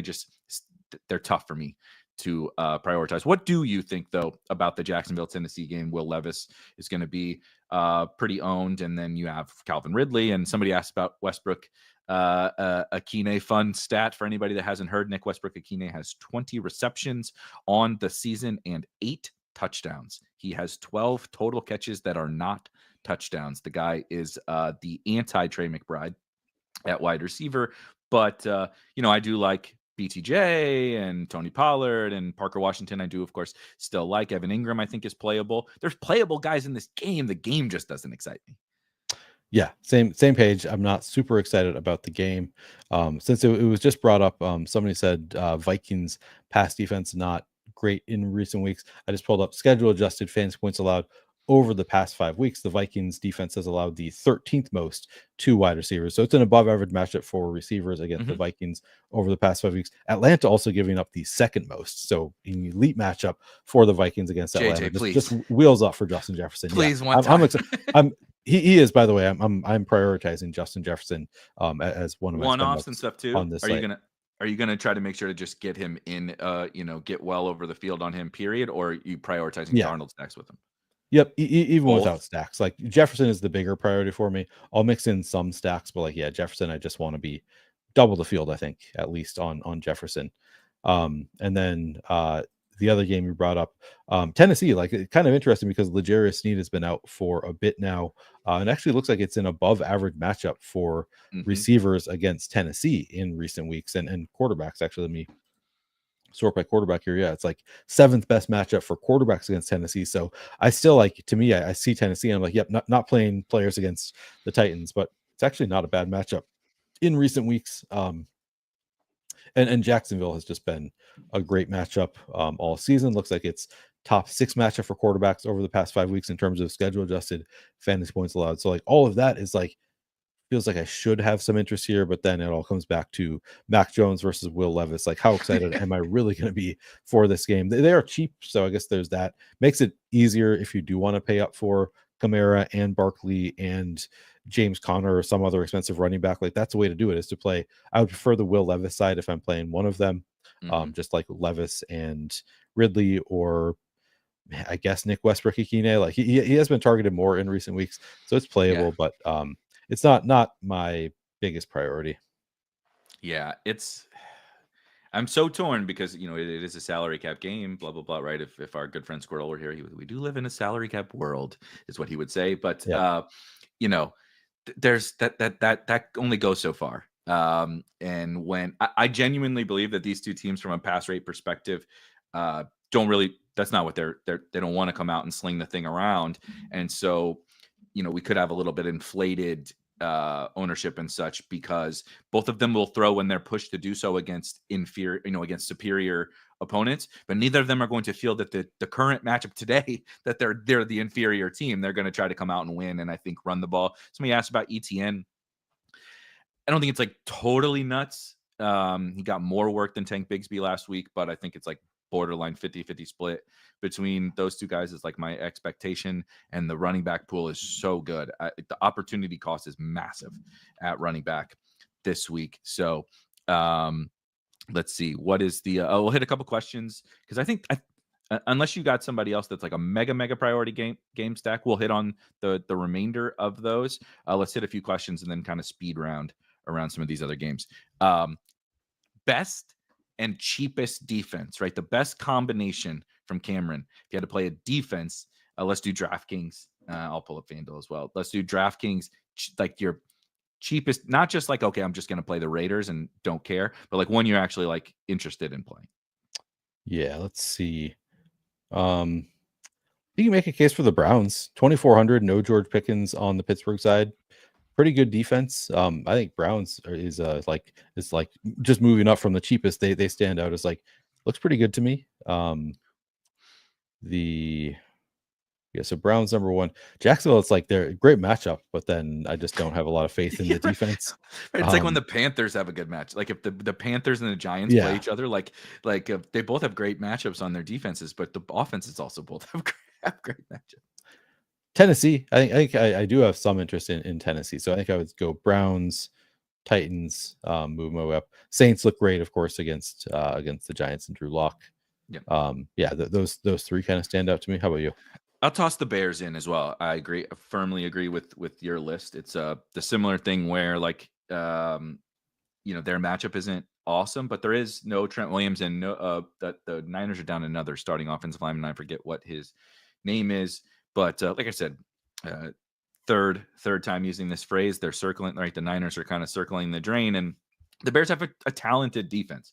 The run defense can be problematic, and they were so poorly coached, and they have one guy who's more interested in talking to the fans than stopping Hail Marys in their secondary. You know, there are concerns about the Bears, but it's a talented group that it shouldn't be 2,400. That's kind of my lean, really, is I understand the matchup stuff, but we have Browns and Bears that are just much better talent defenses than 2,400. They don't have the best matchups, but sometimes like Myles Garrett just makes the matchup thing erupt. Like he just whips the lineman and strip sack fumble, and you return it for a touchdown. Like sometimes the talent wins out on defense. That's where I'm going with those. Let's see. Lamb. It's CD's tomorrow, right? Tomorrow. CD's tomorrow. We'll leave Lamb out. Let's see here. Oh, what? I assume your choice is Justin Jefferson on this one, but AJ Brown versus Justin Jefferson. Big lean to JJ. Yeah. Yep. Me too. Are you? Do I need to elaborate? Yeah, no. But are you playing any Jalen Hurts to AJB? Eagles, yeah. The leverage. Oh, the leverage, Neil. Only because it would be, the meme of like the gambler who's like doing this thing and he's going there and going there. That would be me. Like I need to play at least one stack of Jalen Hurts with AJ Brown. So I'll force in 2% Jalen Hurts. And the leverage, like you mock, but it's true. Like it is technically could be leverage. Like if things don't go exactly how we all picture it going, which is why would they ever throw it against Carolina? They can just run it with Saquon every time. But it is possible that they, Saquon only goes, two carries for 8 yards on first and second down, and then they throw it on third down for an 80-yard touchdown a couple times. So yeah, I'll force in some of those stacks. But yeah, my priority would be Jefferson. Any Panthers bringbacks on your Hurts and AJB teams? No. I think Thielen is playable. Jalen Coker out again for not. I know that there's been way too many Jalen Coker references over the course of 14 weeks, but yeah, he is out today for anybody that Thielen's not going to lose those slot snaps basically. Probably Thielen, the only Panther I get to. Maybe like somebody asked me about Tommy Tremble. I'm like, I guess he could in a game stack. Is Sanders out? Is Sanders is confirmed still out? Jatavian? I think so, but actually that's a good question. I just assumed he was because somebody was asking me about Tommy Tremble. Right. But I'm like, Tommy Tremble did have a lot of targets last week. So like if you're totally punting it off, I do think I would restrict my he's active. Jatavian Sanders is active today. So go ahead and nix the old Tommy Tremble for me. But yeah, I do actually like the Hurts AJB thing. It's just that thing where you just accept it. It's you're flushing it down the toilet, but the 1 in a million chance that they actually care about throwing. Like if I had to do like gut take projections, I think I'd project the Eagles for like 13 pass attempts today. Like they just don't care. What about? I like the leverage angle though. We can cover some of those because they're probably some of the best they're kind of the best stacks anyway, but they also might offer leverage. If Charbonnet's chalk, we've been playing Geno stacks. The royal we has been playing Geno stacks every week for like seemingly months. They never get there. And now Sharps is really chalky, and Geno and Metcalf and JSN are not owned at all. The other side has really clear Connor, McBride, and Marvin Harrison. Really clear on the other side. Are you doing anything with Seattle? And then what about Purdy? If Garendo is going to be very popular, what about Purdy stacks as leverage off Garendo? Yeah, I think Purdy stacks make some sense if you don't think that they are completely cooked. If they are like they're still playing, trying to win, not the best matchup with the Bears, but they've been very good. George Kittle, nobody's playing George Kittle. Everybody's playing Jawan Jennings. Man, Debo looks cooked the whole lot. Like it's so tough to be enthusiastic about it, but like you don't have to like it's not that difficult to envision. Okay, what were they before? Like just this elite offense. Yeah, I think it's fine to go to Purdy and Kittle and either Debo or Jawan Jennings, but not something that's like a huge priority for me. Just because Trent Williams being out, the whole offense being broken, the motivation, like it feels like they're broken. So it's hard to be enthusiastic about it. But if they're not broken, better, right?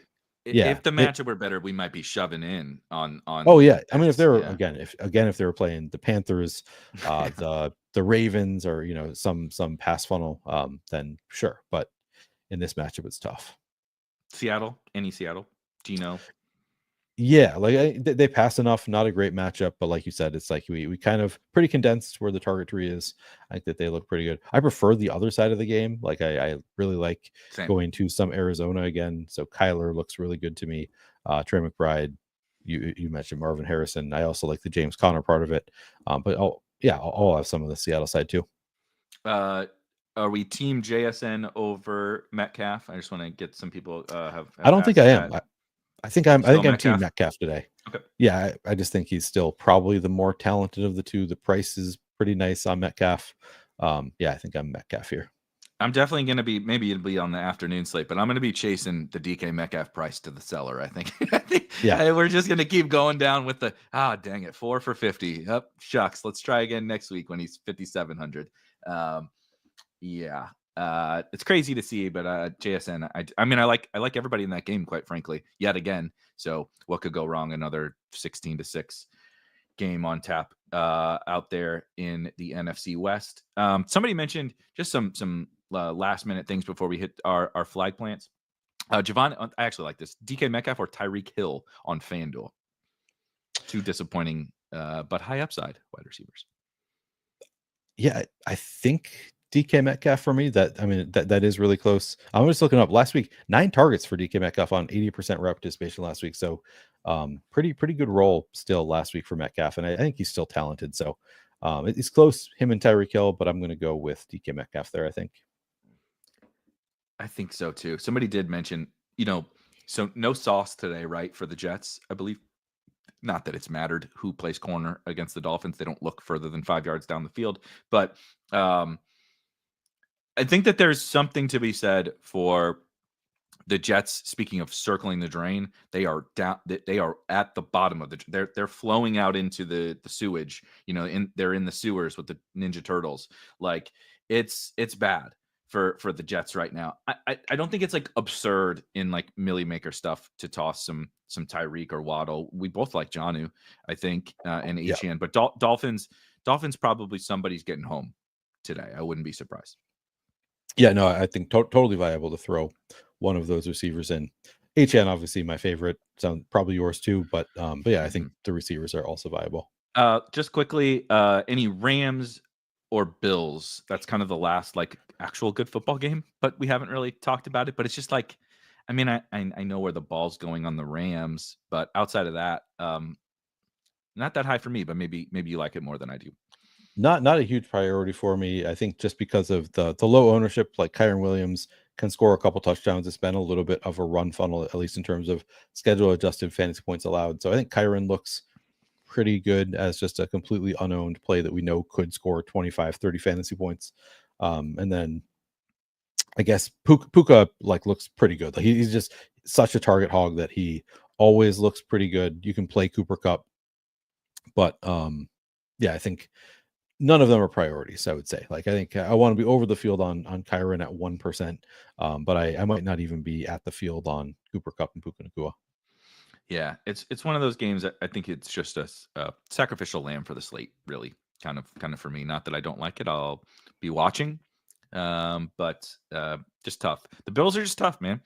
Bills are tough for DFS nowadays. And as fun as the Rams are, it's not a great matchup for the Rams.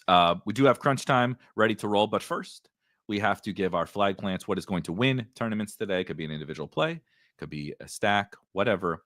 You could give a defense for all I care, Neil. Maybe I should try picking defenses instead of, I believe I did AD Mitchell last week. Yikes. What about this week? What's winning tournaments? What do you have to take down $1 million or six figures?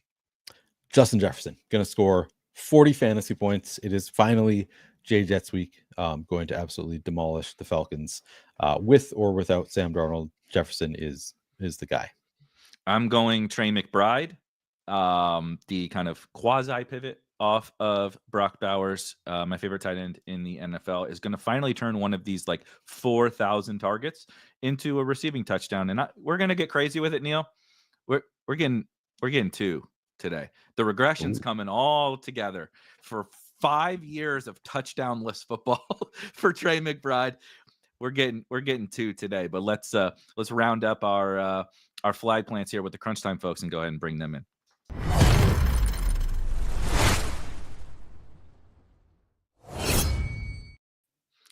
Two-man booth today, which means less good takes and less drowning out of all the zeros that I recommend every single week. We need you guys to keep the ship afloat.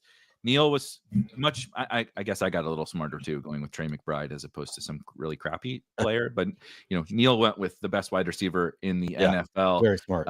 Smart guy. Smart guy. TJ, you've had a hectic day, which means you're due for some good juju. What do you got? Yeah, once again, thanks to the viewers today for being patient with me. We had a little bit of a late start as I had to rush home. My wife was getting her appendix out randomly, surprisingly, this morning, and so had to rush there, get back, and managed to get almost for the start of the show, but not quite. So thanks to the viewers for your thoughts, your prayers, and for your patience this morning. I think Mike Evans is going to be the slate breaker today. I am getting to a ton of him at receiver. My running back pool is pretty tight, and I was torn between Mike Evans, Drake London, Jawan Jennings. I got a lot of different receivers, but I think Mike Evans is really going to be the guy who goes off today. I like it. What do you think, Chief? Round us up. Well, listen, it pains me to say this, but as much as I love Alvin Kamara today, I think Saquon's the play for a little bit cheaper. This Carolina Panthers defense, here's the kicker about Carolina over the past couple of weeks. They've actually played better. So I feel like so much better about Saquon teeing off this week on Carolina, because I actually think we might be able to score some points and keep him in the game, running around, catching passes, late in the game, get that second touchdown and try to put the Panthers away. So I think Saquon is my flag plant in terms of the higher owned guys. And here's why. How many of us are playing Zach Charbonnet today? How many of us are probably playing Guerrero today? Yeah. How many of us are going to really be getting up to like the double barrel spin, like old school? Give me Le'Veon, give me maybe Kamara, something like that. You're not going to jam them in, baby. You're not going to see that today. I will say on FanDuel, I think Team Jam 'em in might be pretty tasty. And then you guys know I got to give you one that's a little bit more off the wall. And it's not as off the wall as you think. But for some reason, nobody wants to play Keenan Allen, and all he's doing is getting buttloads of targets and scoring touchdowns. It's the Bears. I get it. They're not great. But I can't. If we told you Keenan Allen was 5,600 and getting 10 targets a game last season with the Chargers, he'd be 35-40% owned on this slate. And because it's the Bears and rookie Caleb Williams, we're just deciding to ignore that he's getting massive targets now. Like, he had 15 targets 2 weeks ago. He had 8 last week, 6 before that, 10 before. Like, he's getting work, and nobody wants to play him this week. So that's my under the radar, pretty stable but overlooked play of the week, if we want to call it that. I love it. We are all very much on the same page with a lot of these guys, which is either going to go wonderfully or absolutely terribly. I do have to go and enjoy these two fine gentlemen. This is the least stressful part of TJ's morning, which is kind of hilarious. But we'll be back next week with you guys, hopefully doing some victory lapping, particularly for Neil's Minnesota Vikings in the big revenge game. Cheers, guys. Better, guys. Starting out with the ultimate. Starting out with a mute because my dog was freaking out and I wanted to bring him out. Starting off rough, but like Erik said, least stressful part of my day, which is surprising because it's crunch time and there's been tons and tons of news. We got George Pickens out, which we didn't expect going into the today. We had to adjust some things, but we're ready to take you right up to lock, go position by position, let you know all the best plays. And then to answer your questions, we'll go to the YouTube chat. We'll go to the RotoGrinders live stream Discord chat. Make sure you're smashing that like button. Help us grow the community. It's free content. Help us battle that YouTube algorithm. Smash that like button. My name is TJ Zwarych. I'm joined by my guy, Will Priester. Will, how you doing today? I'm doing good, man. I got a little later start this week on this slate. Just for those of you that don't know, man, I'm coaching basketball right now, and boy, am I running around. It is a lot of work right now because I'm one of the only coaches there, but I love it, man. I love it. And, one coach is military, one coach is out of the country. They'll all be back in January, and then I'll have some relief.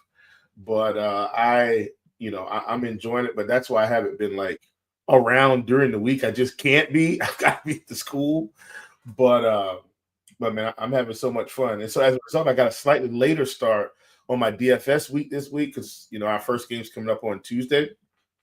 But as I dug into this slate, TJ, listening to the Blitz, listening to other bright minds, poking around, looking at the articles we put out, I came to the conclusion that this might be one of the best slates of the week because I feel like there's some spots that we're all going to congregate on, and some of them we should. And then there are some other spots that nobody's congregating on that I think we should. So I love this week, and they're all good spots. That's the thing. I think because the other spots are so good, those other good spots are really getting overlooked. So I'm thrilled about this week, and hopefully we can ride this thing to the money. All right, well, let's dive into it. Let's start with our favorite quarterbacks, our favorite stacks. We can go FanDuel and DraftKings kind of together here. believe it or not, they were just talking about him on the last slate, but believe it or not, the highest projected optimal rate for quarterbacks on DraftKings, it's Caleb Williams. Interesting. Very Who do you interesting. like at QB? I like Caleb for what it's worth. He's not my top guy, so let me just get that out of the way. I actually really like Geno Smith also. I feel like Geno just doesn't get played hardly any. And I mean, he's been putting up serious numbers, TJ. Like, so I don't understand why Geno doesn't get, considered a bit more often. Now, I know the past couple of weeks, like he's only put up 60 fantasy. The highest he's put up is 16 fantasy points. And that's a little touchdown dependent, like one more extra touchdown, and he's, getting a lot closer to 20. But we've seen 28 from him this season, 25 from him this season, 30. 28, 25, 22. Like, he's put up some nice performances. So I feel like Geno gets overlooked. So I just wanted to mention that. I do think Kirk Cousins is viable this week on DraftKings specifically at 5,500 and FanDuel at 7K. This is a game where they should have to pass the ball around. I know this offense hasn't looked as good as the beginning of the season, but we've seen Kirk put up some monster performances, and so I like him quite a bit. On the top end, I do really like Josh Allen this week against the Rams. They're in LA. This is some of the best environment of the day. This is one of the better environments of the day at the top end. So if I'm at the top, I'm taking Josh Allen. And then at the bottom, I'm kind of hopping in with everybody else, but not with everybody else. But I'm taking Aiden O'Connell at Tampa Bay, where he's got, two guys he's mostly throwing to. I love your Mike Evans call. I know we're not at wide receiver, but then you kind of get Mike Evans without Chris Godwin. And I feel a lot better about Mike Evans without Chris Godwin, if that makes any sense. So I kind of love O'Connell with his guys and the Evans run back. Yeah, I love that call as well. O'Connell is one of my favorite QBs for GPPs today. I love the game stack of that going. O'Connell, Myers, Bowers running it back with Evans and Bucky Irving on the other side. It's one of my favorite lineup sets. I believe that's actually what I have in the Pick 6 tournament that Dean reminded me to join this morning. I'm getting a bit of a mishmash of different quarterbacks. I'll be underweight on the Will Levis chalk. I am getting some Caleb. I think I have one Darnold in 20. O'Connell is going to be my highest owned today. But two guys that I absolutely love for tournaments, Jalen Hurts and Josh Allen. We have value, but still the two guys that really have the possibility, the capability of going over 30 plus fantasy points today, at least the most likely to. They're going super low owned. So I think both of them are very interesting today. Tua Tagovailoa is strong for tournaments. But my other spot I'm really going to that is nobody is playing really is Russell Wilson and Jameis Winston. Same game. Winston's projected for 3% ownership in a really tough matchup. Wilson loses his best receiver. A combined 5% ownership projection between the two of them right now. We know that these guys like to throw the deep balls. We know they can put up fireworks. Yes, the matchups are tough, but Cleveland is a team that blitzes a lot and they give up a lot of deep balls. And Winston, it doesn't matter what defense he's facing. He can throw 4 touchdowns and 4 interceptions. So I really like those two guys for tournaments. What about on FanDuel? I guess like from a cash perspective, I think I'm probably looking at either Darnold, O'Connell, Levis, or either going all the way up to Allen on DraftKings. I think all of those options are potentially fine. On FanDuel, are there any QBs that really stand out for you in relation to where they are on DraftKings? I think on FanDuel, Darnold would actually be my favorite one to go to in cash at 7,600. I still like AOC at 6,700. I just think the price is really cheap. So I mean, we're getting him on, pretty cheap on both sides. Relative to both sides, I do still like Caleb Williams. I like Kirk Cousins. That's why I kind of mentioned Kirk at 5,500 and 7K on FanDuel. So 7K on FanDuel, 5,500 on DraftKings. I actually like him quite a bit. If I'm going up top on FanDuel all the way to the top, it's probably Josh Allen for me. If I'm going in the middle here, and by middle, I'm talking about Kyler Murray, Russell Wilson, Darnold, Herbert, Geno Smith, that range, I actually think I end up on Geno for 7,400 or Kyler Murray at 78. Outside of, obviously, I told you I like Caleb Williams quite a bit today. All right, take me over to the running backs.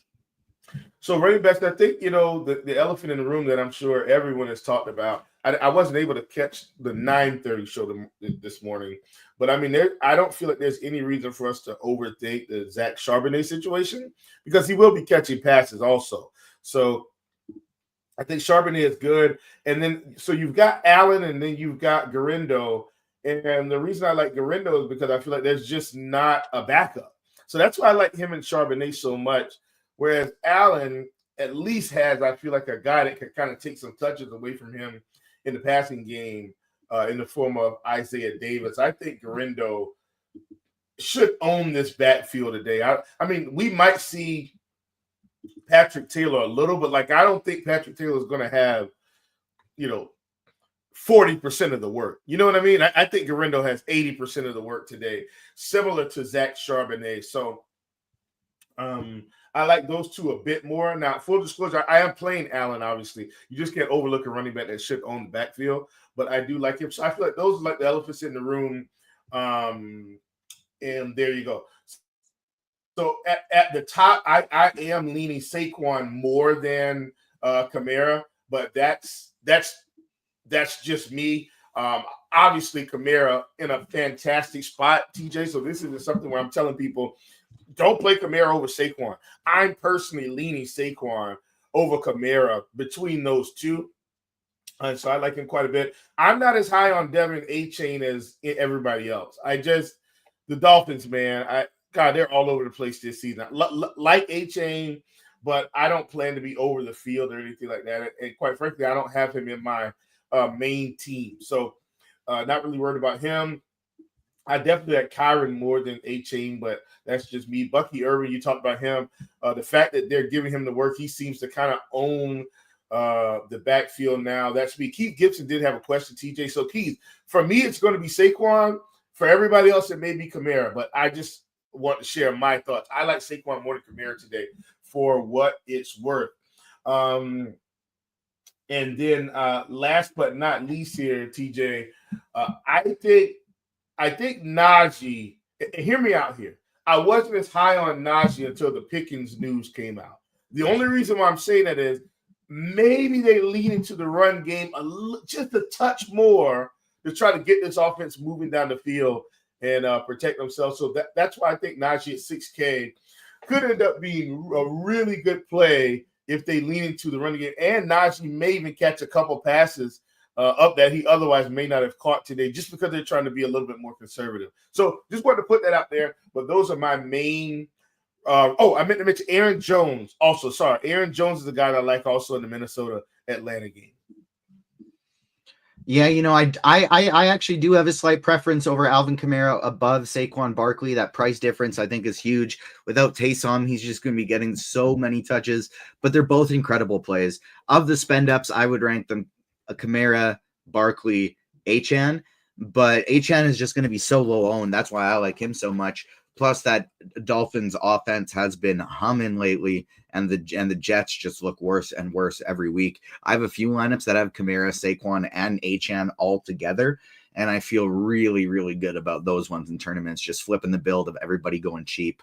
Rank 1 to 3. So you go of the spend ups. You go Barkley 1, Kamara 2, Achane 3.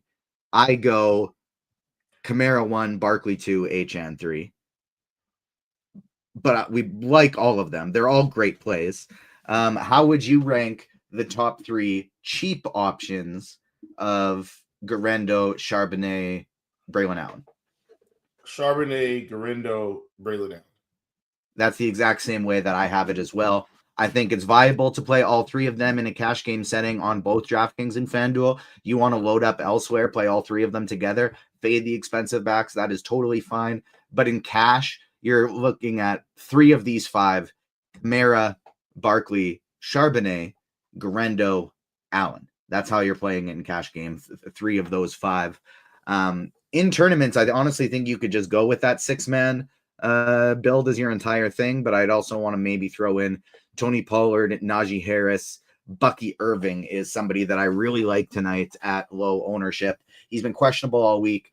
That's keeping people off of him, but I think there's a really good chance he's just still RB1 like he has been, and they let him go full go here. Take us to the wide receiver position. Yeah, so wide receiver is where it gets interesting because I feel like people are, in a sense, kind of loading up on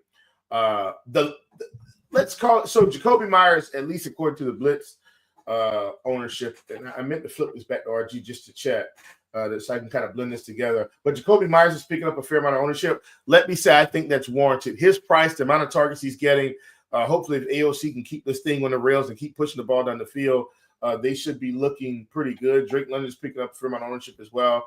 I like those guys like Mike Evans, but man, Justin Jefferson looks tasty today at 7,800.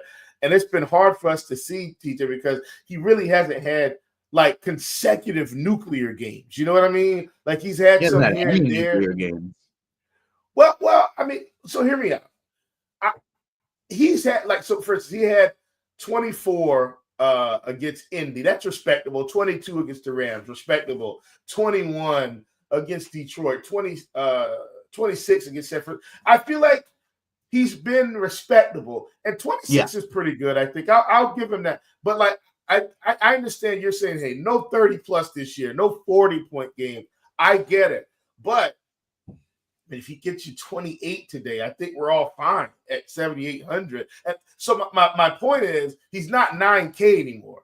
He's 7,800. Like that's really where I'm headed, and so. Now we don't need him to go for 35. Like if he goes for 27 today, like he's probably optimal or close. All of a sudden, that's great because he's $1,000 cheaper than right. That's what I'm saying. So I think the price, and then if you look, I mean, he's really not picking up a lot of ownership compared to what I feel like his ceiling is. I mean, around 15%. That's, I mean, TJ, that's if this was 2 years ago. He was 7,800. He'd be 40% owned. Like that. That's what I'm saying. So I really like him. I think Puka Nacua. We didn't get it last week, TJ. Like we didn't really get the 20 plus fantasy point performance last week. I'm right back to the well with Puka Nacua going against Buffalo at home, a game where they should have to throw the ball around quite a bit if they want to stay in this game. So I really like him. I've talked about my Keenan Allen affection at that price with the volume he's getting right now. Really like him against San Francisco, and also feel like he's going overlooked quite a bit. Another guy that I really like, we'll see if everything happens the way I think it should, but Marvin Harrison Jr., 6K, a game where I feel like they have to push the ball down the field. Definitely saw the targets last week. Let's hopefully that can continue, TJ. I saw 12 targets. We just need to get him around 10 targets a game, and I think the production will continue to stabilize. Last but not least, also slightly up top is Devontae Adams. He's proving, even though it's him and oh my gosh, what's the guy's name? Wilson? Garrett Wilson. Even though it's him and Garrett Wilson, Devontae's still getting tons of work in this offense at 6,700. Really like him. Like we're seeing a nice target share from him. He's had over 10 targets in the past three of the last 4 games. Love him also. I'm sticking in the mid-range for the most part. I do have a decent amount of Myers, but I'll probably actually be underweight just because of how much Brock Bowers I'm playing today. Mike Evans, like I mentioned, probably my favorite receiver play on the slate. I like Drake London a ton as well. I like your Keenan Allen call from earlier, getting to a decent amount of him. Some people, like they were talking on the last show about AJ Brown as a potential option today. I love Devonta Smith as a potential super low owned, high upside play alongside Jalen Hurts. I think Devonta Smith is super interesting. Both Browns receivers, Jerry Jeudy and Elijah Moore, I'm going to be overweight on today. And then if I need somebody that's super cheap, I'm going to all the way down to the Steelers receivers, Mike Williams, Van Jefferson, but primarily Calvin Austin. I think he's probably the best punt receiver play on the slate. Let's take it over. And then can't remember if I mentioned Juwan Jennings, but he is one of my absolute favorites as well. He is every week. He needs to be above 6K anytime Brock Purdy is playing. Let's go over to tight ends. I mentioned Brock Bowers. He's going to be in well over 50% of my lineups today. Who are you prioritizing at tight end? Yeah, love Brock Bowers. I will fully admit, though, man, this Pickens news has me loving Freiermuth today. Yeah. He's 3,800 on DraftKings, 5,500 on FanDuel. And once again, do I think this is a guy that's going to have 12 targets today, TJ? No, but I think 8 is probably about the number considering where he should be. And I mean, on DraftKings, if he has 8 targets, 6 catches, 60 yards, and happens to get into the end zone, TJ, he's 3,800. Similar to FanDuel, where he's 5,500. The same thing. Like if he picks up that number, he's around 15 fantasy points. Matter of fact, he'll be around 15 fantasy points. At 5,500, I don't want to overlook that. So obviously at the top, Brock Bowers, and full disclosure, I have Brock Bowers on FanDuel. I have Freiermuth on DraftKings, if that makes any sense. That's kind of how I split it. I'm only playing one team today. So that's how I did it. Obviously, like Trey McBride, I'm still not all the way down on TJ Hawkinson. This could be a Hawkinson game. He's 4,300. Just guys that should get volume, but maybe not as much volume, TJ. But if, 4 catches, 50 yards, and a touchdown, and these other guys just kind of have the catches and the yards and not the touchdowns, then maybe they're close enough to where I've spent up at another spot and got some higher production, and maybe it helps me balance it out. So that's me there. Don't want to overlook Jonnu Smith and what he's been doing in Miami. He just keeps getting so much work, so I like him as well. Love the Jonnu call. I'm getting some David Njoku in the mid tier, but it's Brock Bowers one for me. I like McBride as a potential pivot. Not getting to as much of him as I am Bowers, but Freiermuth is my favorite cheap one as well. I'm right with you there. I was getting to some Chigakonkwo and some Jawan Johnson earlier in the day, but now that we have George Pickens out, Freiermuth is absolutely the guy that I'm going with too. Any hot defense takes before we swap to some QQs? We still got 40 minutes left to lock, so lots of time to get your questions in. Let us know who you like, who you don't like, who your 2v2 is, who your 1v1 is. You got cash questions, you got tournament questions. Get them in the YouTube chat, the RotoGrinders live stream, Discord chat. Smash that like button on YouTube as well. What do you think, Chief? Any hot takes for defense? I think maybe the Saints are kind of like the cash defense, but I like the Titans, I like the Falcons, I like the Bears, Jacksonville, the Browns. I'm mostly going cheap. If I'm spending up, I'm choosing between the Eagles, the Steelers, and the Vikings. Those are the 3 that I'm going to. Sorry, I think I said 40 minutes until lock. I meant 20. It is 40 right now. That's what I was looking at. I meant 20 minutes to lock. We are at the 40-minute mark. Apologies to chat. You don't got that much time, but get your questions in. I like the cheap options unless I'm going Pittsburgh, Philadelphia, or Minnesota. Those are the only 3 spend ups I'm going to. Who do you like a defense? Yeah, Bears and Titans for me. That's kind of where I am. Remember, here's the thing, TJ. Most weeks I'm I'm not multi-entering this week because we got an early basketball practice. So once we hop off the show, I've got practice in like an hour, and so I just want to kind of have my brain free. I will mass multi-enter Showdown tonight, which we'll also be back on to talk about. So that's where I get my MME exposure in today. I will say this to you, since we have a little bit of time, I just think in terms of not optimal strategy, but in terms of strategy today, we know people are going to play Charbonnet. We know people are going to play Garindo. We know people are going to play Allen. We know people are going to play Kamara. We know, like we have an idea of kind of how people are going to approach the running back position. And so I think, for me, that's why I was so interested in getting to Justin Jefferson, who really isn't picking up nearly as much ownership as some of those guys. And so I think you make your money at wide receiver today because the field is going to really be condensed at running back. And so as a result, TJ, they can't quite get overweight on Justin Jefferson because he's a little bit closer in price, especially on FanDuel. So let's talk about that, and then I'll be done, TJ. We can get the questions. But on FanDuel, choosing to go Justin Jefferson over one of the big running backs, like, obviously, think about it this way: you're getting like ultimate leverage because. And I do have on FanDuel is where I'm getting my Saquon exposure for what it's worth. But my point is, like, he's ultimate leverage over there where he's going to have much less ownership than the running backs because they value it so much more there. But if he goes for over 100 yards, 2 touchdowns, especially with the bonuses that FanDuel does give you now for those milestones, it could be a monster day. So I just want to kind of point that out just from a strategy perspective because he's so close in price. Him and Kamara are the same price on FanDuel, if I'm not mistaken. Both are 9,200, I think, if I'm not mistaken. But just want to kind of point that out, and I will shut up now so we can get to our questions. You're good, man. This is what the people came here for, and they want to know who's the top players. They want to know who the value is because DFS is all about value. It's the busiest time in the sports calendar, which means it's the perfect time to sign up for RotoGrinders combo for a limited time. Get your first month of combo for just $79.99. It's just $5 more than NBA Premium. Don't pass up the great value.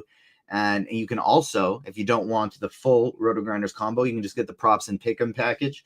You get your expert picks for all your favorite sites with props and pick'em. Our elite sports betting and fantasy pick'em package and analysis features bets and analysis from your favorite RotoGrinders experts like Chief.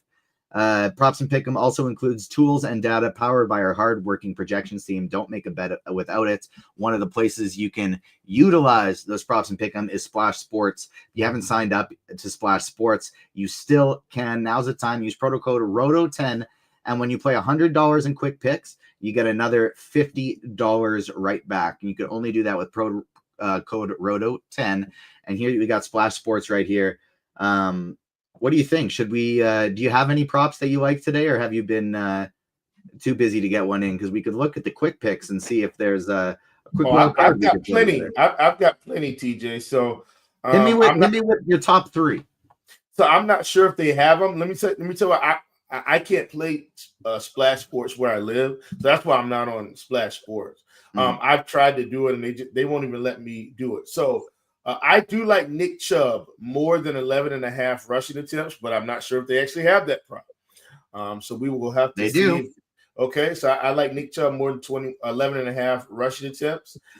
So that's a favorite one of mine. I like Jacoby Myers more than 8.5 targets. If they have that one, they don't. But we got 5.5 receptions or 64.5 yards. Do they have Justin Jefferson more than 87.5 receiving yards? 83.5. Let's take it. I like that, and I think it's 83, 84.5 on pick 6 also. I also like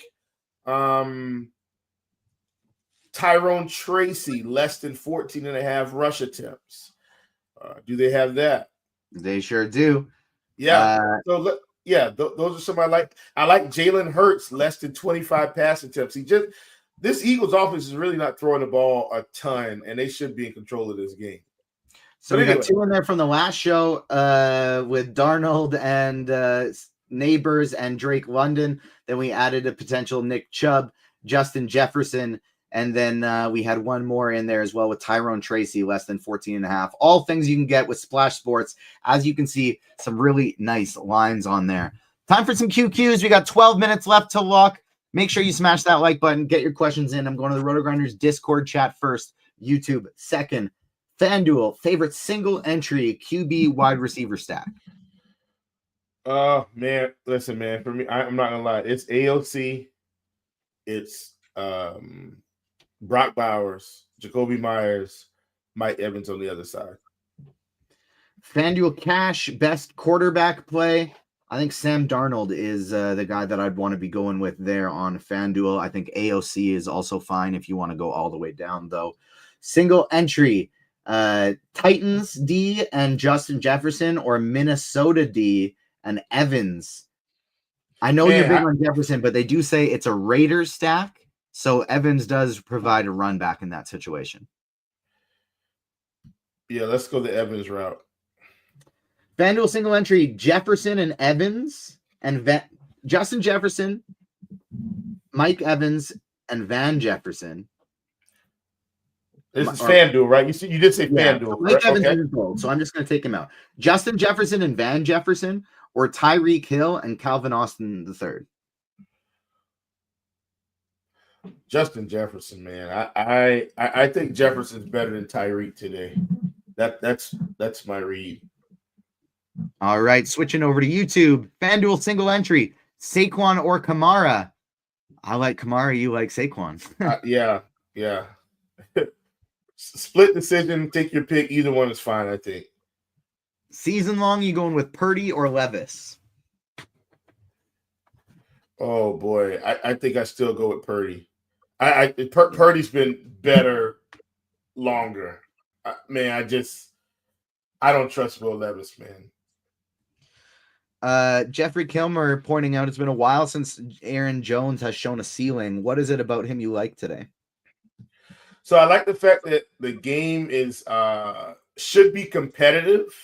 I think he's got a shot to get into the end zone. And I also think like these rushing attempts from these guys a lot of times is fluid. So like you look at when we say it's been a long time, it's been 2 weeks actually.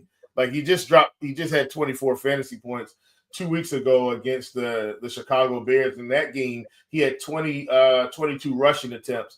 I mean, last week he only had 5. If he gets anywhere near 15 to 18 rushing attempts plus the targets, I think he's got a shot at a touchdown in what should be a high-scoring game. So and he's 6,500. So he's not like breaking the bank or anything like that.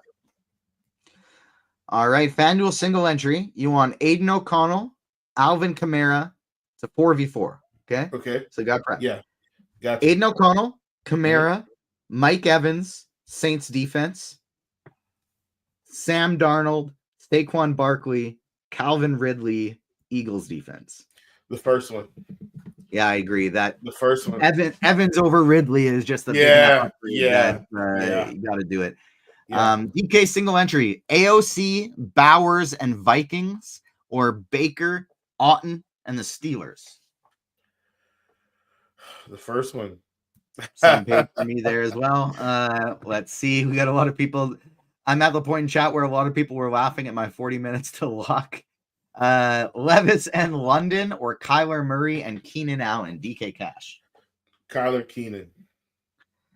TJ, where's your weekly Bucky Irving love? I do love me some Bucky. My main lineup today has AOC, Bucky Irving, Mike Evans, Brock Bowers, and Jacoby Myers. FanDuel Cash, pick 3. So leave one out. Ridley, Myers, Judy, Jennings. Who are you cutting?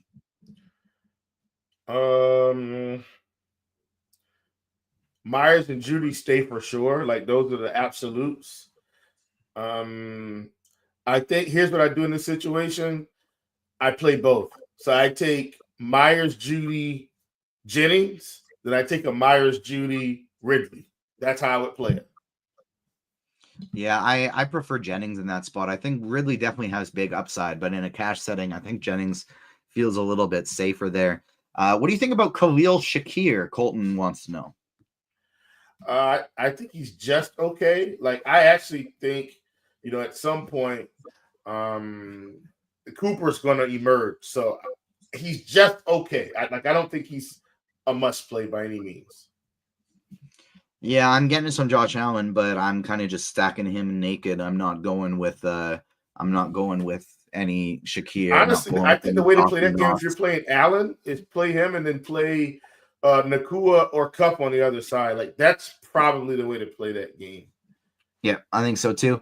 4K left for a wide receiver spot. Who would you pick? I have Barkley and Justin Jefferson already in my lineup.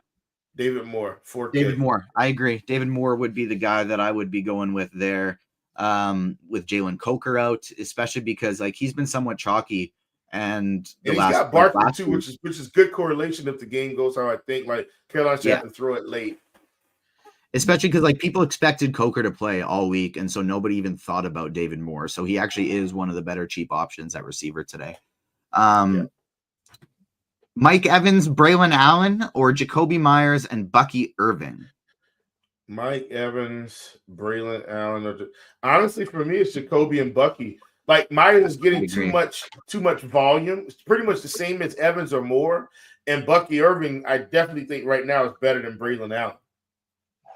Who would you stack with Josh Allen? Honestly, nobody. I think the best option is Shakir. I think you could do a cheap Dox and Knox.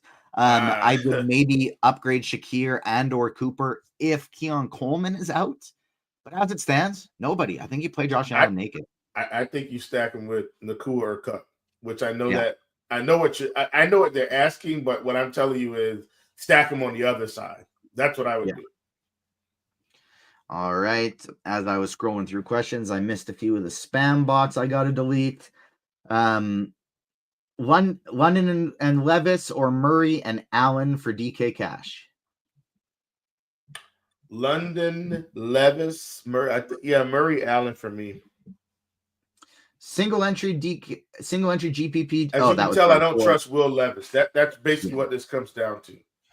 FanDuel GPP, Braylon Allen or Garendo. I would go Garendo there. And I agree. Allen or Calvin Ridley. Say it again. Keenan Allen or Calvin Ridley. Keenan Allen. Season-long question: Devontae Adams or Braylon Allen? I think that's definitely Devontae Adams. Yeah, Devontae. Yeah. What do you think about Kirk Cousins in a DK GPP? Love it. I mean, he's one of my favorites. 5,500, 7K on FanDuel. Also led the show with him. I think TJ really like him quite a bit today. All right, what combo do you like better, Bucky and Jacoby, Evans and Braylon? So we already said we like Bucky and Jacoby better than that one. So Bucky and Jacoby or Bowers and Judy? Bucky, Jacoby, Bowers, Judy. Oh, now that one's splitting hairs for me. Give me Bucky, Jacoby, because I think Bucky has more solidified upside, like a solidified work. But man, I do really like them both, and I do have Judy in my main team on FanDuel. I think. What about McBride at tight end? Yes, absolutely. McBride is an incredible tight end play today. Judy and Jennings or Jacoby and Keenan Allen in DK Cash? Oh, Jacoby and Keenan Allen. Ridley or Judy in DK Cash? I think I'd probably still go Judy there. Yeah, because his target share right now is insane. And not just because of that last game. He's pushing double digits almost every game since Jameis has been there. Almost. That one Steelers game, even in the snow, he had 6 targets. Like, that's how much volume he's getting right now. Thoughts on the Steelers wide receivers? I think they're the best sub 4K options for receivers on the slate. Calvin Austin is my first choice, but if you need to punt, it's a good, like, Mike Williams and Van Jefferson are probably each going to get a couple 50-yard bombs thrown their way. It's just about whether or not they complete them.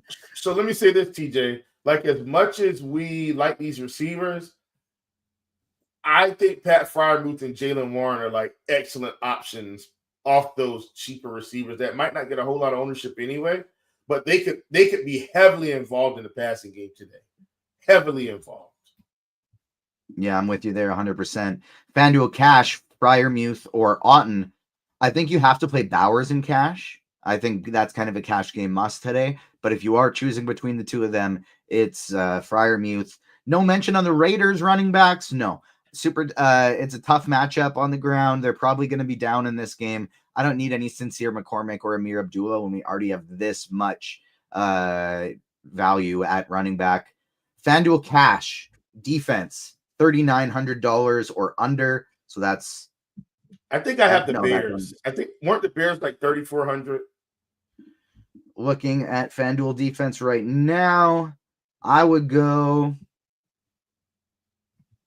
Cleveland, I think, above the Bears, but Cleveland, Arizona, or the Bears are all totally viable. I think I would probably go with Cleveland with George Pickens out, but Bears, Arizona, both totally fine as well. FanDuel GPP lightning round here. We got 2.5 minutes to lock. Nakua, Cup, or Evans at wide receiver? Evans. DK GPP, Bowers and Parker, Washington, or McBride and Charbonnet? McBride, Charbonnet. you're rostering in Tua in single entry, would I lock in Brian or go down to Smith? Who's Brian? Jonnu Smith is great to play with Tua, though.